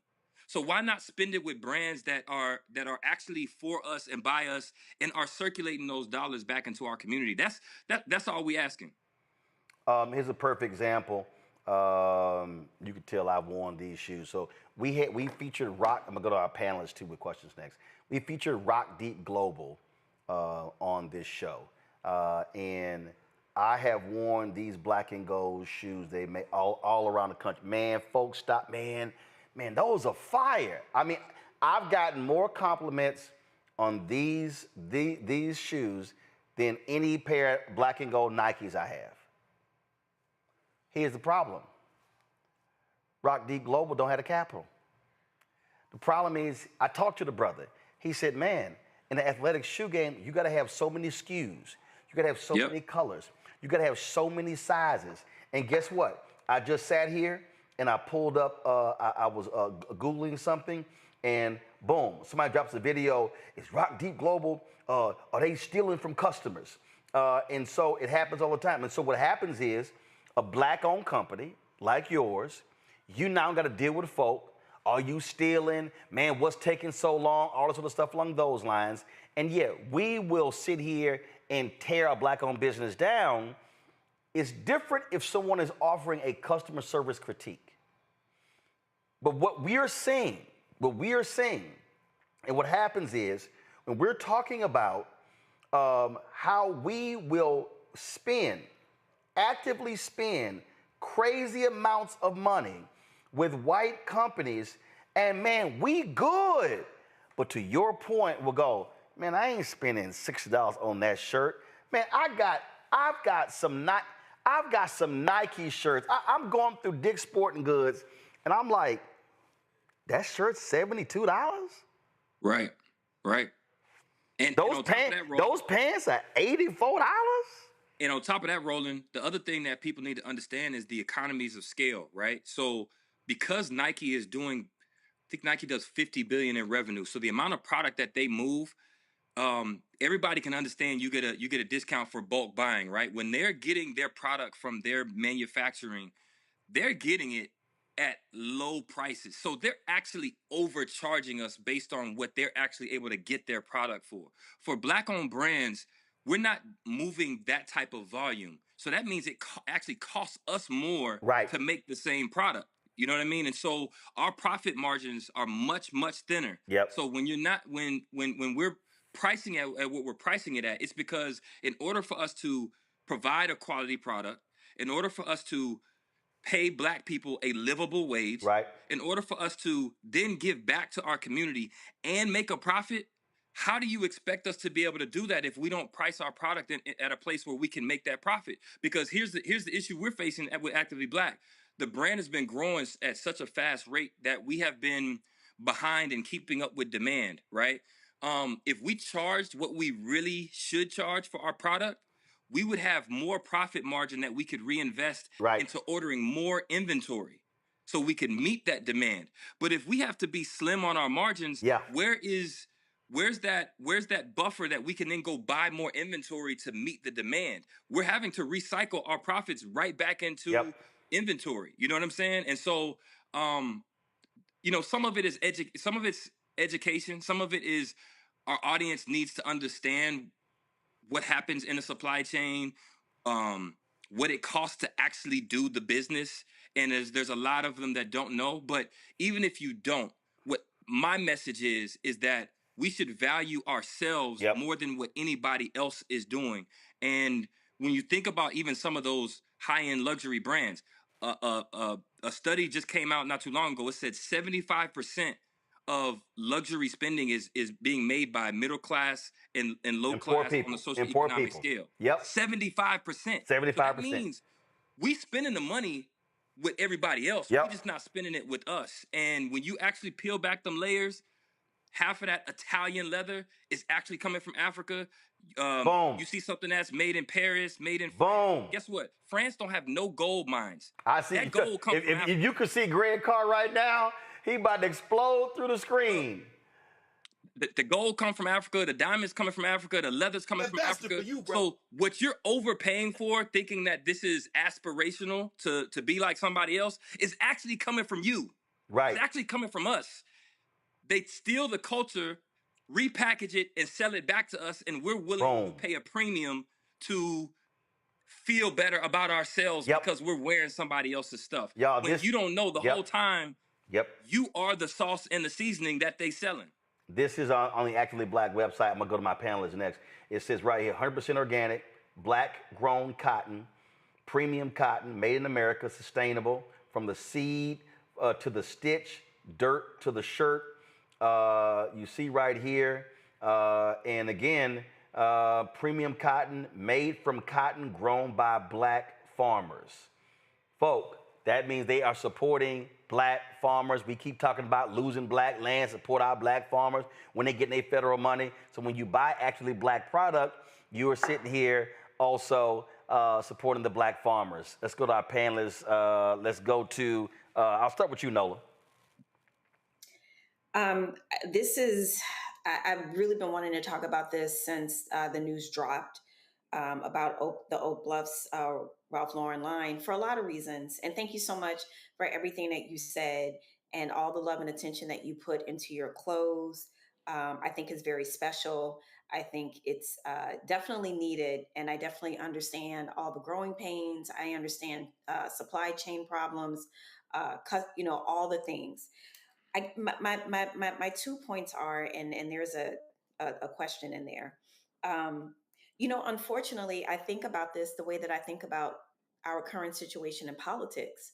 The folks who you want to educate, the folks who are buying the high end, they're not paying attention to the narrative and the story and the details because they're more interested in the status. They could care less about the care and attention that's going into the clothes making, or that the dollars are going back into the Black community. Unfortunately, this is where we are. We are in this very strange impasse right now, I argue, with integration, because a lot of what we're arguing for is really infrastructure for very Black lived lives, very kind of insular and segregated lives, which is the world in which I grew up in New Orleans. So I think that's one part of it. And then another part of it is, going back to the status issue. I remember I thought I was doing something when I was in grad school in Boston, and I bought a North Face jacket. And very quickly when I got there, I was like, they were like, "Oh, okay, you must be cold with that little jacket on." And I'm like, I didn't know about a brand called Canada Goose. I didn't know about the $1,000 weather coat. You know what I mean?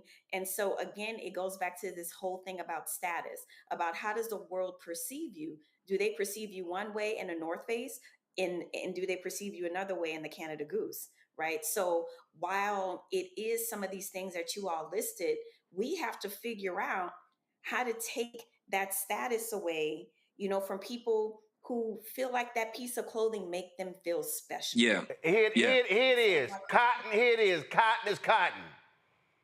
I understand your point, but listen to Roland. No. Hold on. No, seriously. Here's my whole point. You say we got to figure out how to take the status away. What we have to train our people on is very simple. That shoe, that shirt, that pair of pants, that jacket, that tie has nothing to do with your personal worth. That's what it's but it's here. What has happened is we have been such a subjugated people that our deal is, well, if I ain't got nothing, I'm clean. And so, oh man, you wearing that Versace. I don't own ain't shit in my house. I ain't never ever in my life bought a damn thing that's Gucci, Louis, Versace, ain't none of them brands, because my worth is here and not some shit I'm gonna throw away in a couple of years. It's literally psychological. Roland, that's what I wanted to touch on. We gotta reprogram Black America. Got to deprogram and then reprogram for sure. And that's part of what my mission for Actively Black is, right? People think we building an apparel brand. We're not really building an apparel brand. I keep telling people the clothes are just a uniform for the movement. And what I mean by that is, like, our tagline for Actively Black is there's greatness in our DNA, right? And that's been the tagline from day one. And the reason why is because I believe the centuries of oppression, the centuries of being told that we're less than, not as smart as, all those things, subconsciously that has seeped into the subconscious of some of our people where we actually believe that. Even if we don't admit it, some of us actually believe that. So the aspirational marketing that often happens with some of these brands leads us to believe that, man, if I can afford that Gucci, if I can afford that Louis, if I can wear that, that makes me somebody now, right? And what I'm trying to deprogram and reprogram our people to understand is, like, the greatness in our DNA is actually the only thing that the oppressors have not been able to extract from us, right? They've been able to steal our bodies. They've been able to steal our gold, our diamonds. They've been able to steal our freedom. They can't take the greatness that actually lives inside of us. And so if I can actually get us to change how we view ourselves, then it'll change how we view these other things. I also said people think I'm trying to change what's in your closet. No, I'm trying to change what's in your mind. Because if you start understanding that we are the prize, if you start understanding that everything that becomes cool to Black culture becomes cool to the rest of the world, then you understand that we are the blueprint. So you're chasing somebody else's status symbol, thinking that it's elevating you, when the truth is they're just stealing the sauce from what you already have naturally. So I'm trying to get us to see, to me, when you think about luxury, think about the fact that trillions of dollars, you could put it in Chat GPT, you could look at the studies, trillions of dollars were generated off the cotton industry, right? Think about how much wealth we generated. And it wasn't just the labor. One of the reasons they took Black bodies from Africa to bring over for this cotton was because of our genius when it came to agriculture and being able to grow agriculture on barren land. That's one of the reasons why we were brought over to do this. The American economy was built off of cotton. The entire American economy. It wasn't just the South. So when you think about like the value that we have brought into the world, why don't we see ourselves as that value? You know what I'm saying? So it is psychological. So to answer your question, I think we have to get ourselves to the point where it's like, oh, you wearing something Black owned? Oh, that's aspirational. You know what I'm saying? Like, that's what it is. That's the thing that we should be. And when you see the AV logo, it moves you as powerful as when you see the swoosh. Yes, 1,000%, 1,000%. And let's be clear here. All of those brands. I'll say this: I'm not anti anybody else. I'm just for us more than anybody else. But all of those brands, Louis Vuitton. Much love to Pharrell. He's a genius. He's a creative genius. And before him, Virgil, same thing. So I'm not saying his skill set does not deserve the job as being the head designer at Louis Vuitton, but let's not kid ourselves into thinking that they didn't also hire him because they thought that was an avenue to continue selling to the culture. Let's keep it real. Nike has an entire department that all they're doing is trying to figure out what's cool to these Black kids. What's cool to these Black kids so we can continue to market to everybody once we find out what's cool to the culture. They have departments in these corporations that focus on trying to figure out what are the new trends in the Black community. And then let's take that and repackage it and sell it to the world. We are the blueprint.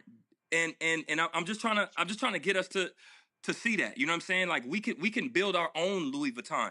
If that's the only thing that I would say to Pharrell, to Virgil, rest in peace, to any of them. It was the one thing I was so disappointed in with Kanye West before he became what he became was, bro, you don't need none of them. You don't need their validation. You didn't need Adidas. Anything.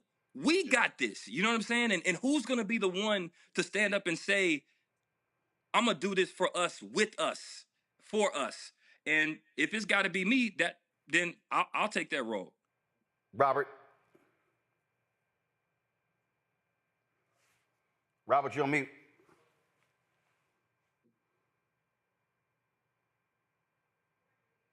Robert, you're still on mute. I know this ain't no gun. If this was a gun, you know how to use it. See, so I guess, see, Nola like, it ain't me this week. It's Robert. Come on, Robert, hit the damn button. It's my fault. One of the things I think we have to realize in our community is part of the reason we don't have some of the nice things we would like to have because we don't like paying for those things. We talk about the lack of Black lawyers. I've been in business for a couple of decades. Trying to get our community to pay us the same price that they pay other communities, nigh impossible. And the same because we want to give Black people a black tax. We tax Black people, but we don't tax white people.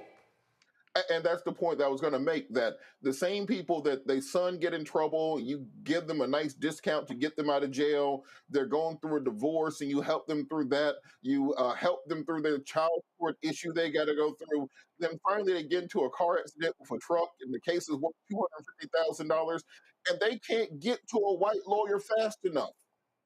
They still owe you money. and they will bust their neck and fall down the stairs just to get to someone else to give them more money because they will believe the commercial on the radio that tells them they will get more money with somebody else. Can you talk a little bit about this almost post-traumatic slave issue that we have in our community, where our folks still think that someone else's ice water is always going to be colder, and because of that, they are always going to charge us a penalty, as Roland said, but be willing to pay a premium to get the same or lesser product from somebody who doesn't look like them? Roland, you want to take that first, or you want me to? No, you want me to take you go ahead. You go ahead, because I'm going to start cussing. You go ahead. Yeah, I think it's just that inferiority complex that we have subconsciously accepted. You know what I mean? I come from a world of basketball. I used to be a basketball player. I signed with the Sacramento Kings in 2009 before a career-ending injury ended my basketball career. You'll see a lot of athletes who will trust a white financial advisor over a black financial advisor because they believe that they know more or they can help them more. You know what I mean? It happens across the board, and yeah, I think unfortunately it's a psychological thing that our people have just not been able to conquer, and I think that's one of the last barriers to actually getting us to get past all these things that have held us back.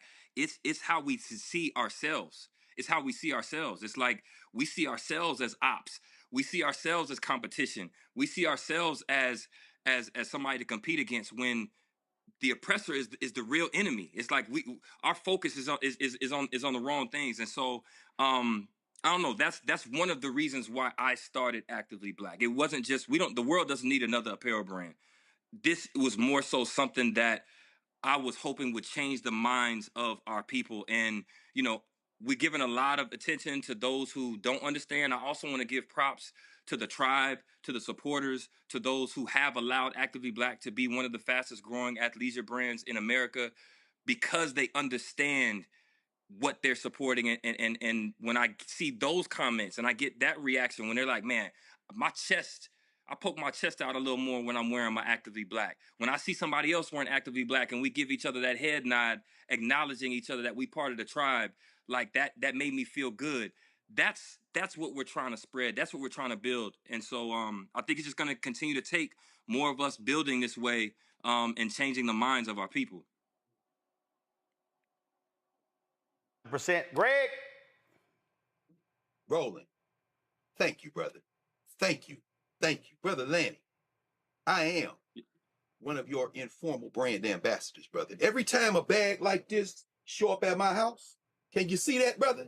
Can you see that? I can't see it, but I see that. Is that bag black and gold? Yes, it is. I can no tell. question. I see it. Listen, man, long before I knew that you and my sister Gussie and brother-in-law Randy were down, this time I was in Houston, I've been supporting you, brother. That hat you got, I got the X joint when you did the launch. I got the Wakanda joint when you did that. I got 4 of your bags. I love these bags, include this joint right here. This is my everyday bag right here. Damn, Greg got books and bags. One of my favorites. Come on. Greg got books and bags. Bag joint right here. Oh, I ain't finished because I had a question. This is my everyday. I bring this little sporty joint, the leather black joint. I wear this one too because I don't want to wear them out. Your bags, first of all, high quality. I'm about 30 years past the body to be able to model the stuff like you got them models on the website. Y'all wear, but he got some models on the website. I sat on the shore of Galveston Bay on Juneteenth, the day of the drop, ordered the cotton-made hoodie, ordered the black logo hoodie you got on, ordered the t-shirt, and I'm happy to say they haven't come yet because I know you got swamped. If they show up before I leave for Egypt next week, I'm taking them to the Nile Valley. But this is where I want to go with this. I don't wear the American flag, brother. I do not. But on the same day I ordered the Actively Black cotton drop on Juneteenth, I had the Juneteenth hoodie on in a hotel before I went over to order to Bay. And and I went down to the Trump parade on July 4th with this joint on, especially because you partnered with the brother who made the flag, Boston Ben, and got the Juneteenth on. I was on that. I'm coming to the question, brother. But before I do, I saw one of my students at Howard with this hoodie on, with my man Cecil Williams out of South Carolina. When I said this, I said, I knew this brother's a partnership. Now, you got the Cecil Williams. If y'all don't know who Cecil Williams is, look him up. Shout out to my girl, Kat Adams, who's on faculty at Claflin, who took me to meet Mr. Williams last year. But here's the thing, brother. And I say this with all due respect. You didn't say this, but I'm going to say it. I got colleagues at Morehouse and Spelman. I refuse to. I wear HBCU stuff all the time. I'll be damned. You won't catch me dead in nothing Ralph Duran has.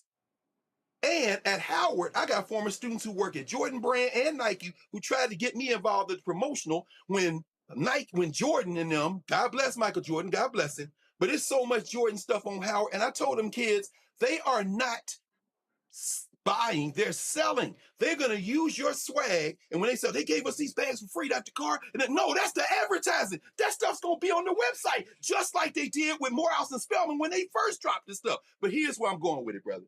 Here's where I'm going with it. When I read in the New York Times a year ago, just about a year ago, that you had partnered with the Nigerians, brother, to do the Nigerian Olympic team.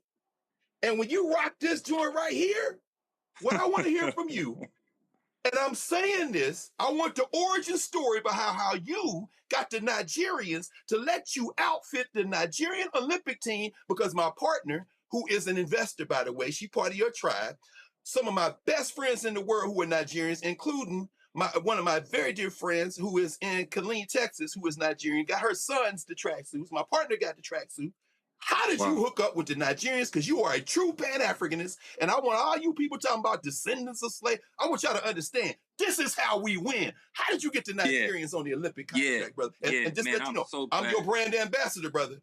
I'm constantly rocking for you, brother. Actively Black. I really appreciate you being part of the tribe. I really, really, from the bottom of my heart, Actively Black cannot exist without people like you, with your consistent and constant support. So thank you so much for the support.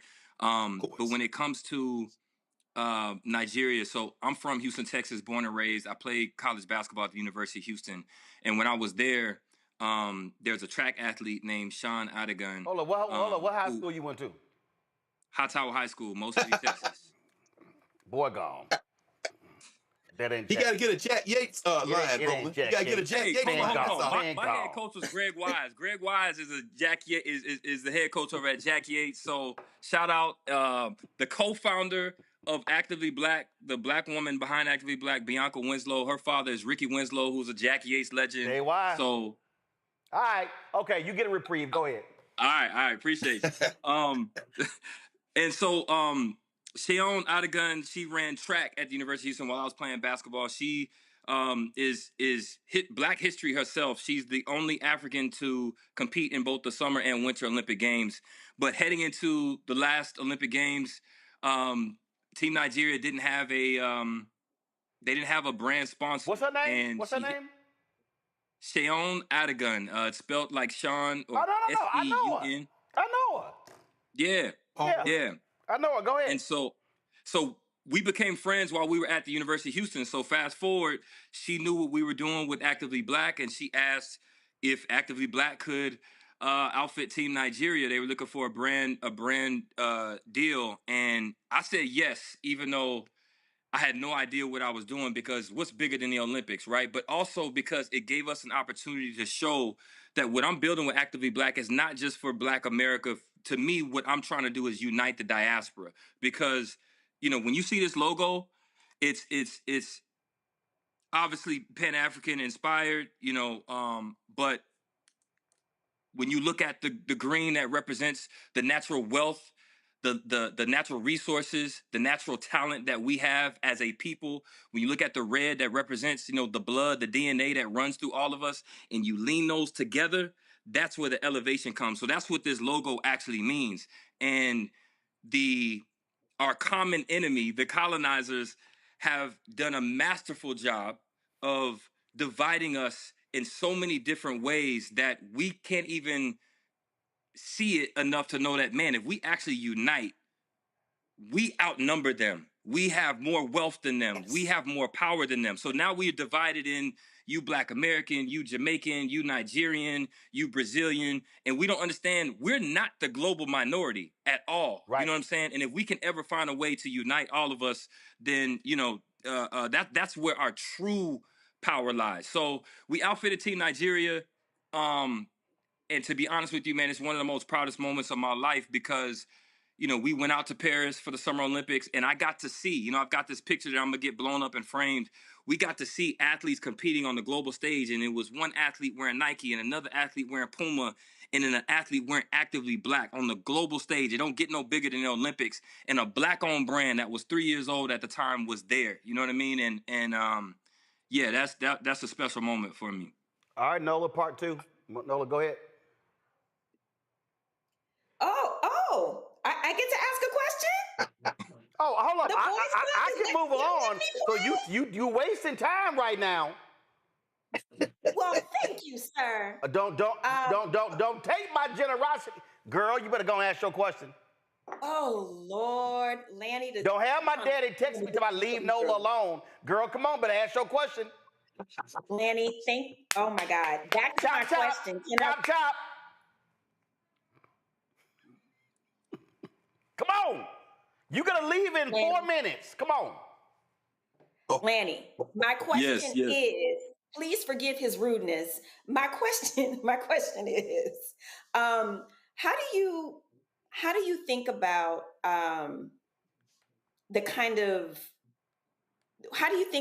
like everything is a vibe is what I'm trying to get at. Everything is a vibe. Everything is, you know, energy. Everything is a vibe. And as we were having this conversation about trying to kind of reprogram people to understand what we do, what we produce is beautiful, and it is the standard. What is your approach when you think about marketing, when you think about social media? Like, what sorts of things does your team think about? Like, what's your approach there? Yeah, I think authenticity is the foundation that we built this brand on. So anything we do has to be real. It has to be authentic. You know, even going back to the Nigeria question, we had half of those uniforms and outfits.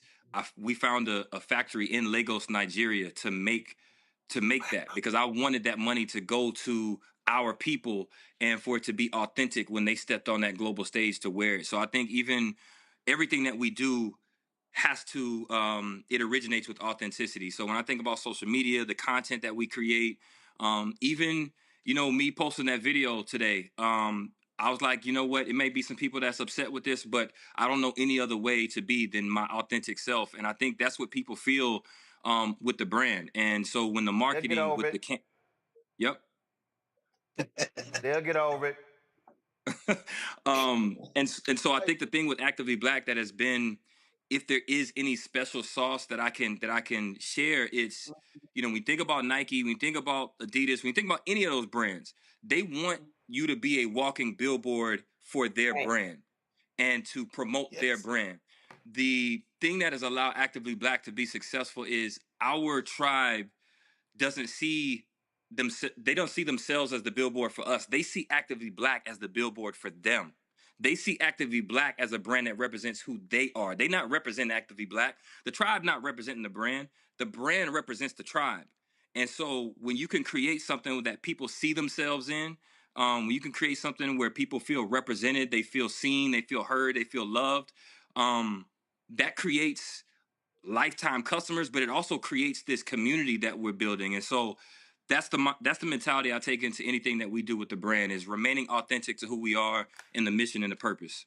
And the point that I think people need to understand is that literally what Lanny just described, that's what makes people stand outside of a Foot Locker overnight to get the new pair of Jordans. I mean, so this is not hard. I did an interview today with Forbes Black, and I kept saying it. I said, from the moment our black skin touched these shores in 1619, we were the show, they were the business. And that's the reality.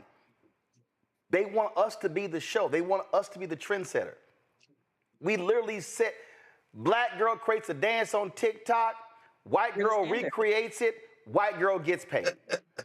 We are the standard. So it's like, I mean, we can take this singing, dancing. I mean, we can go down the line over and over and over again. But we have to get our folk to understand this reality in terms of where we are.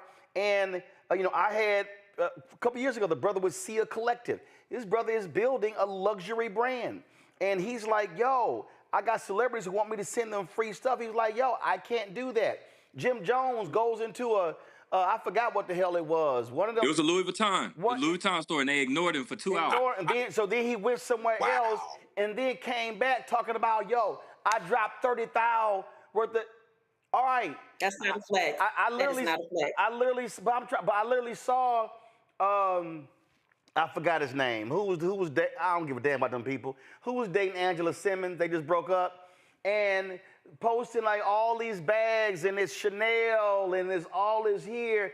And the point Lanny said earlier, imagine what would happen when a black celebrity posts on social showering their woman with luxury products from a black brand. The fan base is gonna say, what's that? Black people took an orthopedic construction company ass shoe, a Timberland, and turned that shit into a multi-billion. Yo, you couldn't, if you wore a pair of Timberlands to school in 1979, your ass would get lit. But when the hip-hop dropped in it took the same as construction shoe. Wasn't nobody wearing them damn yellow tan ass thick sole. Yo, we shift the culture. Shift the culture. But I keep saying we are excellent at making other people rich, but want black people to starve. Mm-hmm. Well, Beyonce really gave Telfar a bump. Yeah. But what I want us to do, I want us to make it to what Lan just said, where it's an everyday thing. Mm-hmm. It's a conscious decision. It's a conscious decision to what bag you're seen with, what shoe you're seen with. I'm telling you, Nagast has sent me shoes. We had them on the show, showcasing. I've worn their black shoes. People are like, man, what shoe is that? The Rock Deep Global. I'm like, listen, I don't even wear, when we go anywhere, Romar Unfiltered, I got those black and gold Rock Deep Global. And I was sad when I hit the brother. He said, man, listen, he said, we ran out of money. He said, people don't understand how ours compete. And that's the thing people understand. When you're in the apparel business, you are competing against global behemoths. Yes, yes. And they can buy 30,000 units, and if they only sell 5,000 of them, ain't no thing, discount that sucker, because they already know it was made cheap. A black-owned retail, y'all, cannot buy 30,000 pieces of something, of one item. So we just have to understand what's at play here. And so that's why I wanted to do this segment.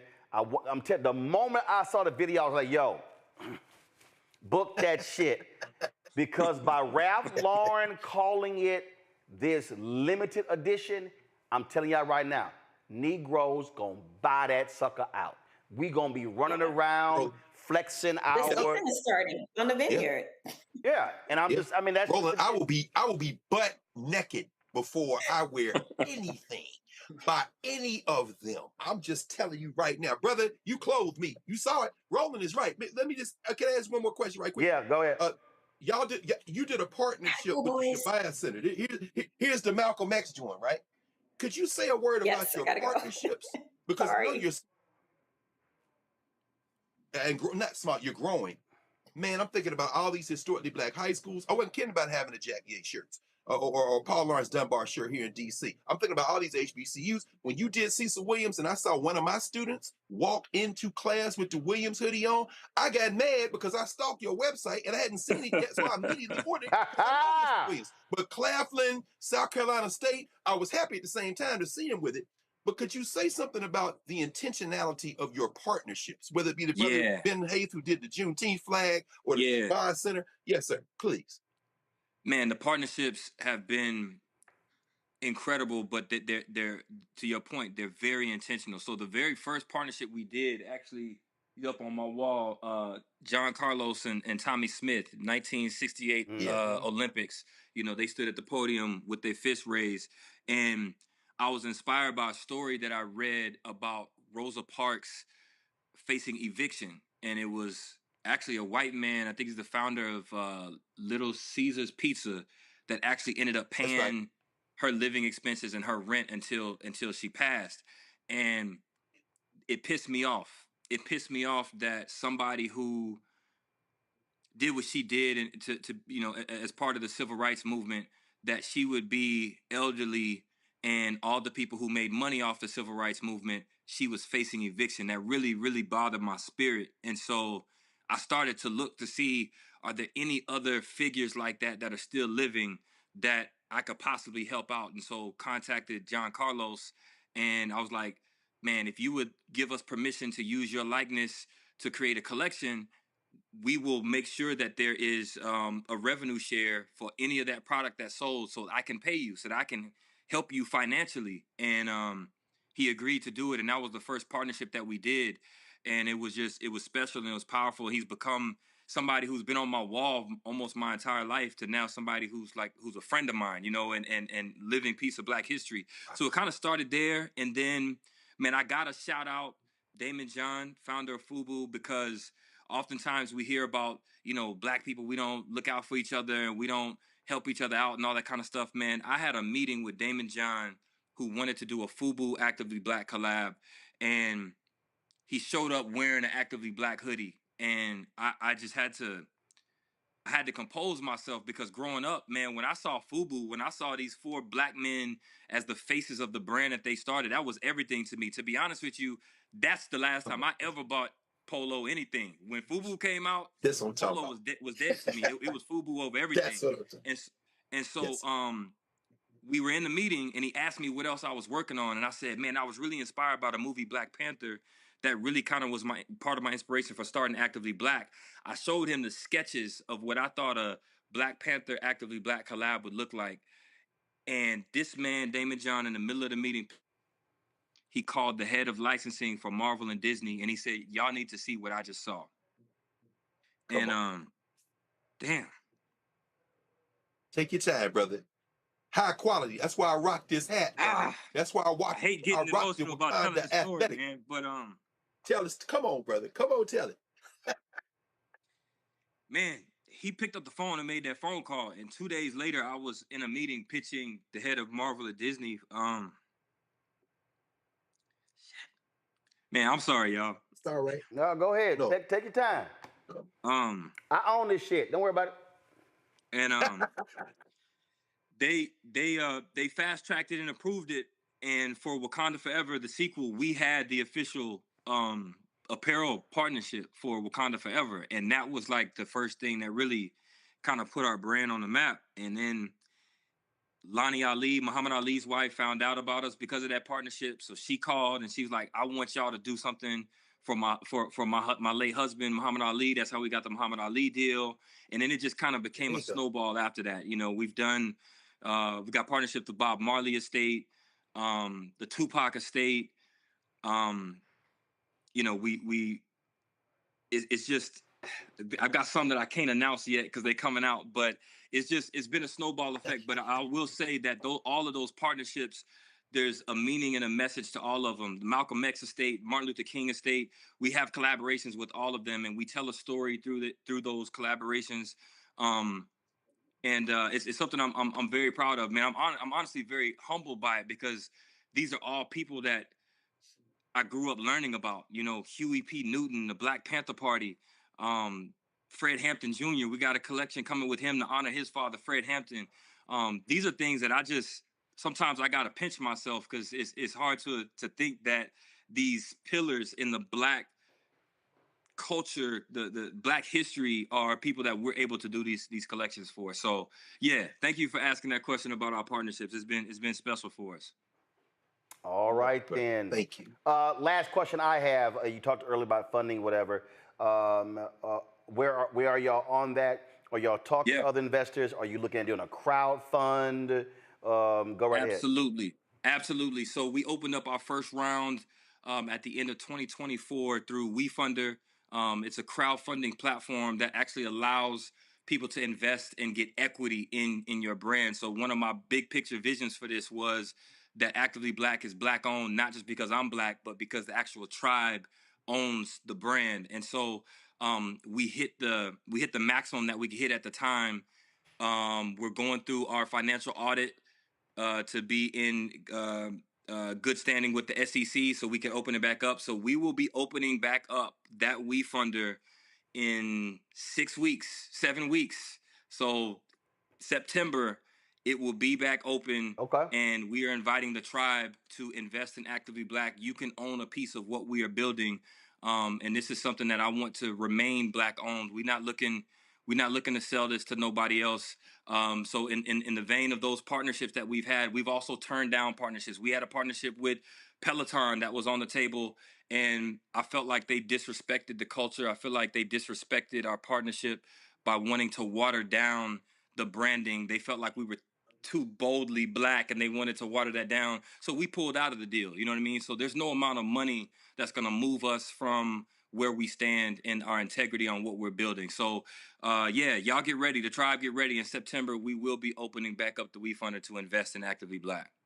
All right, then. Well, we'll be looking for that. Landon, we certainly appreciate it. Thank you so very much for joining us. Thank you for having me. All right, folks. So what my intention was to only do 2 stories, but that's how those things happen. The bottom line is, when we look at what's, you can go pull up Greg and Robert.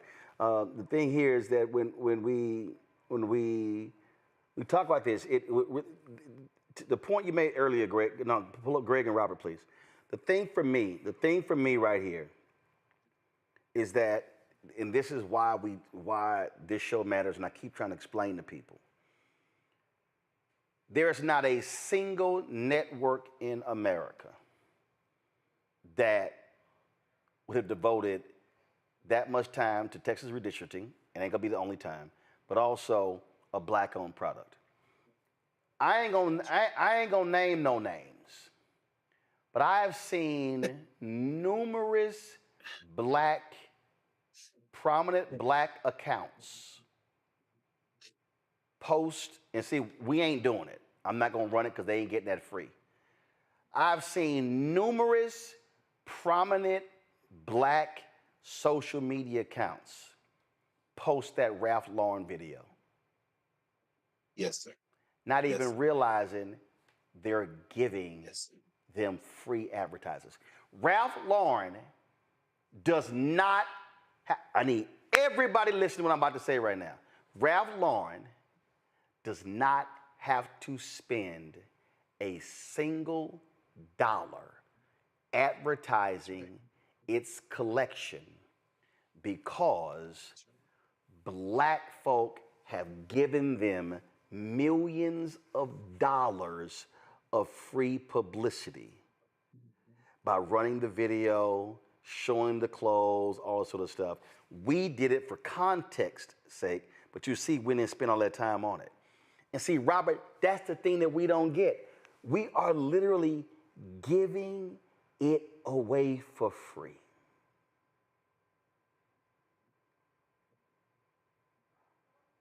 Robert's frozen. All right, I'm gonna go to Greg. Greg, go ahead. You're on mute.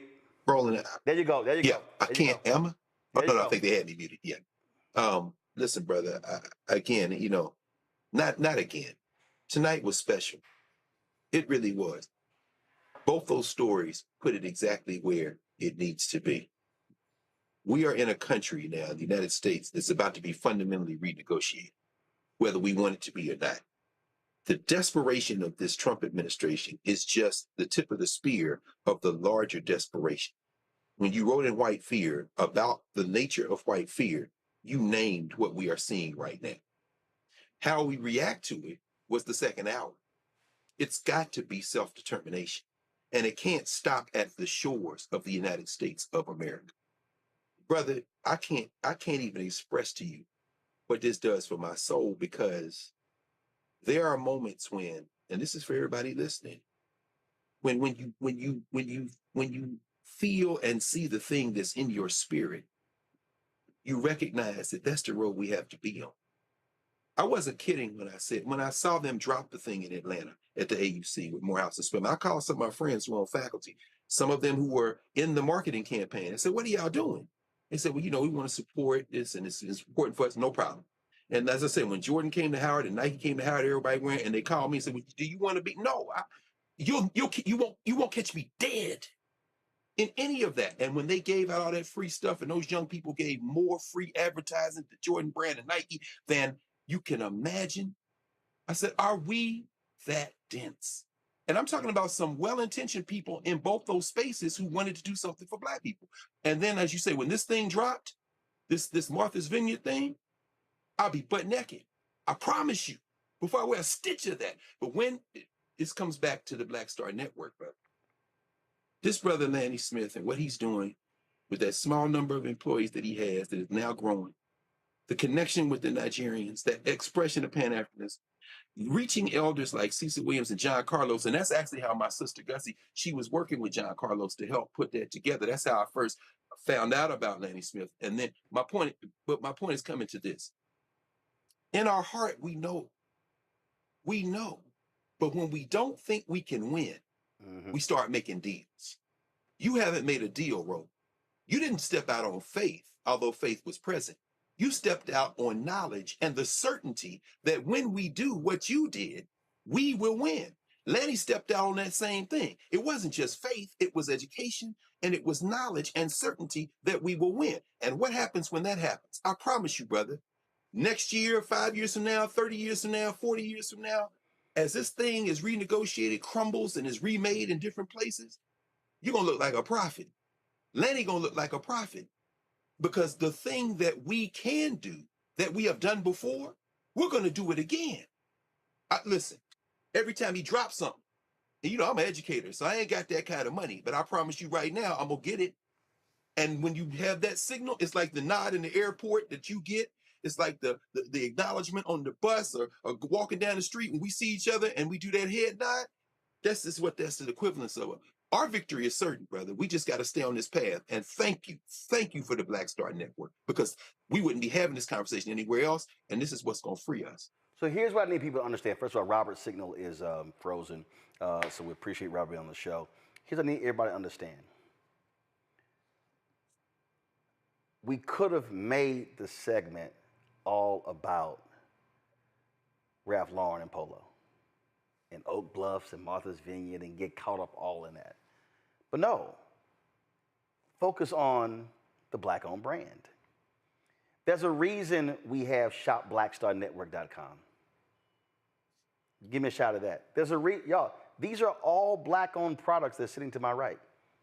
We use toilet paper, we use tissue, we use barbecue sauce, we use relish, we use cocktail mixes, we do popcorn, we buy apparel. We do all of that. That's why they shop blackstarnetwork.com. Y'all hear me say this all the time. The only way these things change is when we become intentional with our actions. Intentional. I could have said, give me the lowest price of a green screen. No. In our marketplace segment, we actually had this Black-owned drapes company. And I said, hey, we gonna have a green screen in our next studio. They said, we can make that for you. Done. I didn't put that out for bid. I said, done. It's intentionality. And this is what our people have to understand. We can't keep complaining about the condition that we are in. Listen to what I'm saying. We can't complain about the condition that we are in if we're unwilling to have a counter that then removes the condition.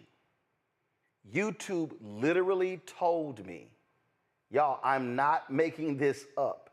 YouTube literally told me black news will not work. They were funding all sorts of different things. In fact, when George Floyd was murdered, YouTube put out an announcement that they were going to spend $100 million worth of content for black content creators. And we saw that, and my frat brother and I, Todd Brown, co-founder of Urban Edge Network, we immediately called. I had done this project for them, and I sent an email to the chief revenue officer. He put me in contact with the person. We were on the phone, and the woman who was on the phone said they didn't have a plan yet. They literally had no plan. Like, no plan. They were still working through it. Here's the story right here. This was in Variety. Right here. YouTube creates $100 million fund for black creators and artists, and so sets fundraiser special hosted by Common and Keke Palmer. I said, y'all, this thing went all over. So we called, and, they said, oh, we don't have a plan yet. Well, then the woman tells us she had worked at other places, and they had all these budgets, and she didn't have one. So you know what ended up happening? She actually, it was her idea, 50 million of the 100 million went to her department.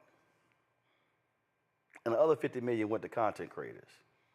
So one of the things that they did, they did these big old specials. I mean, again, I participated in one of them, these big old specials.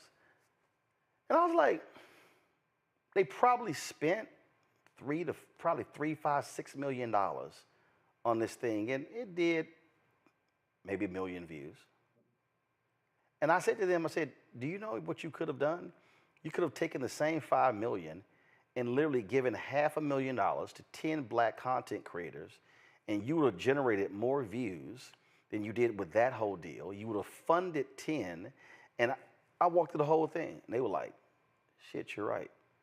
But that wasn't the intention. So we do this to be intentional so you are aware of what's going on. And we could have talked about Trump, some other bullshit, talked about Jeffrey Epstein, talked about also, I'll save it for Monday, these crazy ass Karens. But what I need our people to understand is that if we did not have this conversation with Actively Black today, you were not going to see it on ABC, NBC, CBS, MSNBC, Fox News, any of these networks. You're not going to see it on any of the, and in fact, you're going to have black people, and I got nothing against Abby Phillip or any, who will clip some crazy shit that Scott Jennings said on her show and put it on. See, it's the same thing. Y'all, it's the same. See, y'all, it's the same thing. It's the same cycle. We will clip something on CNN, but not clip Roland Martin Unfiltered. We will be seen wearing a Louis, but we're not going to carry a black luxury product. I'm telling y'all. Can I do this? Can I just say? Yeah, I do this for a living. When I wear something black on, man, what's that? What's that? Got from so-and-so. Go to their website. Imagine if your top 100 black celebrities did that. You would change the economic climate of black-owned businesses overnight. Greg, go ahead.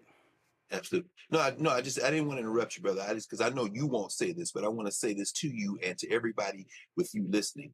Not only will they do that, what you'll see now with Actively Black, as a result of what you've done tonight, you will see other black content creators who've now become aware of Actively Black, who watch your show, platform Actively Black, and not mention you. Go on. Yeah, and it's like, which is okay, but I'm just saying they're not gonna connect to the Yes, I'm just saying that because I want you to hear that. Yeah, and I just want people to understand that you can literally everything we're talking about, we can literally change the paradigm. We can literally change it. I am not saying that black people alone, because here's what we know. When we create stuff, they also buy it. They buy it too, because when they see us wearing it, they want to wear it.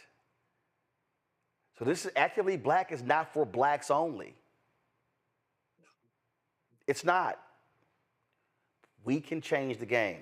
I just want us to understand power's in our hands, but we cannot complain about what we're not getting when we won't even support our own.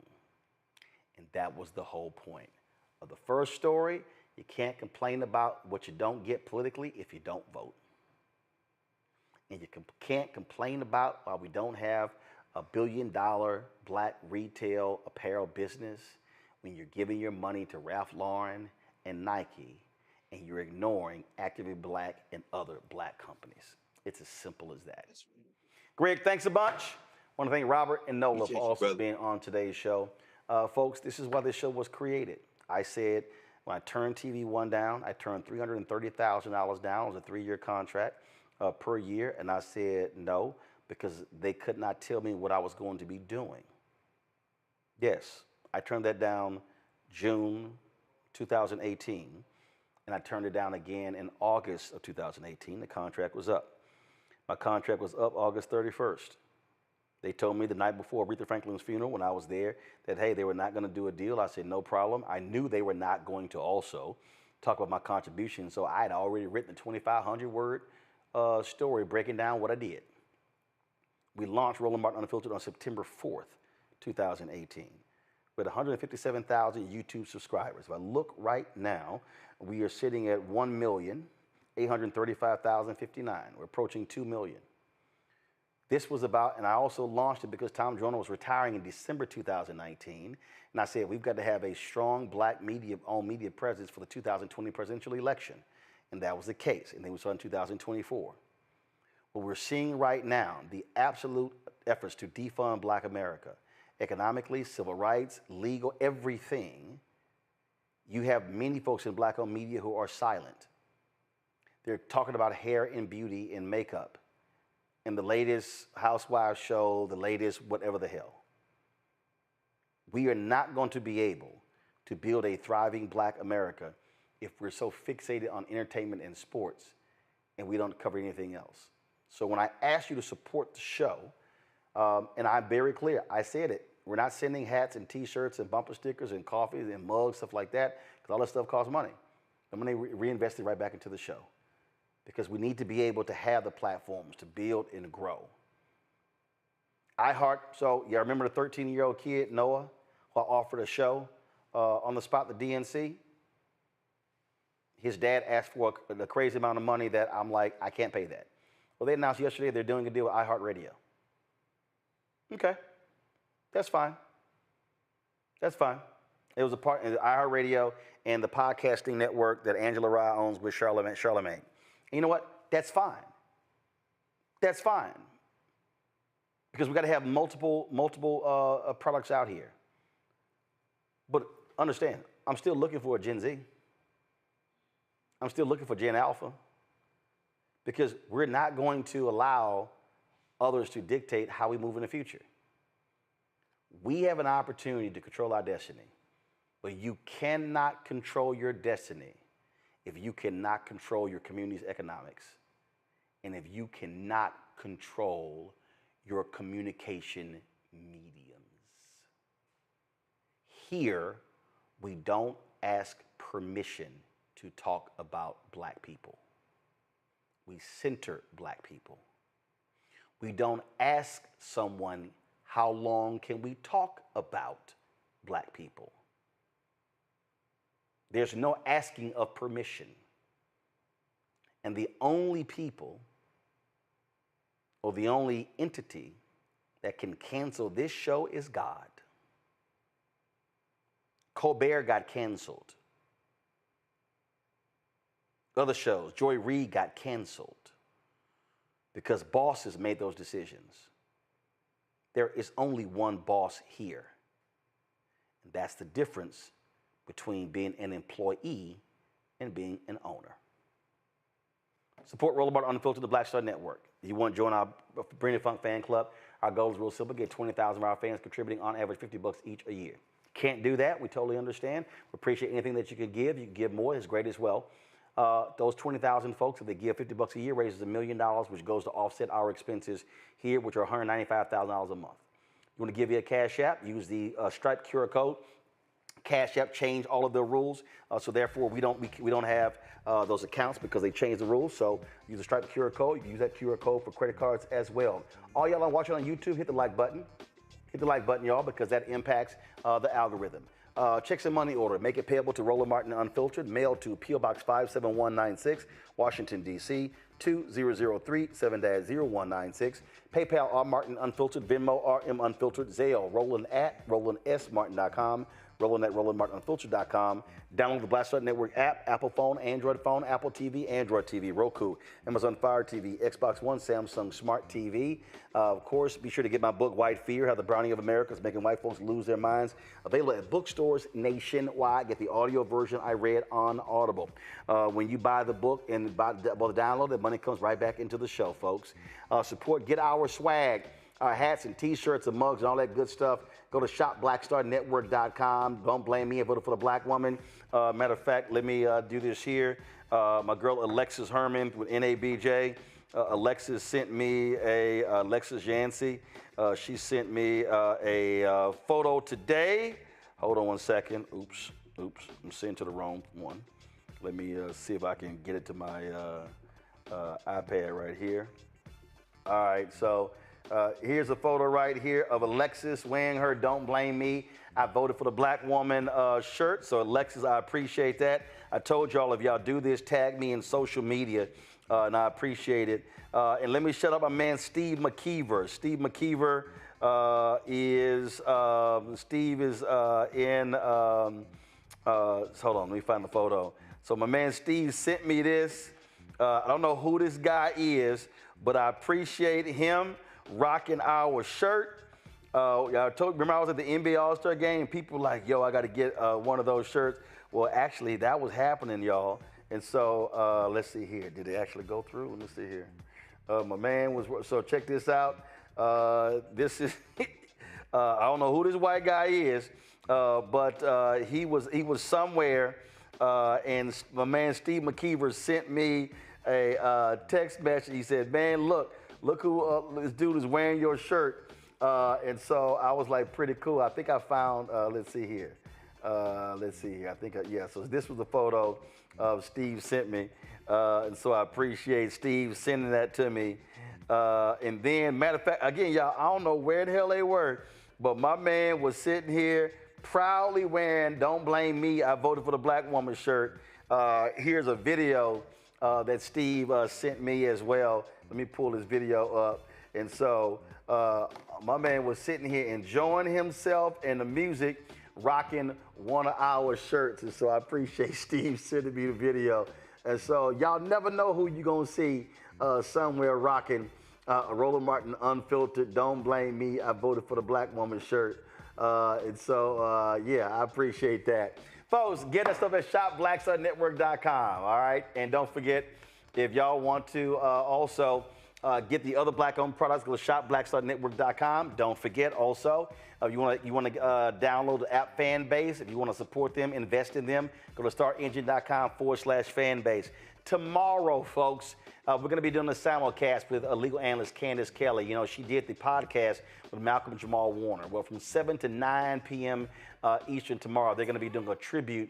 Malcolm left the mic on, and so that's going to be 7 to 9. We're going to be simulcasting that right here on Roland Martin Unfiltered and the Black Star Network as well. I will be live in the first hour.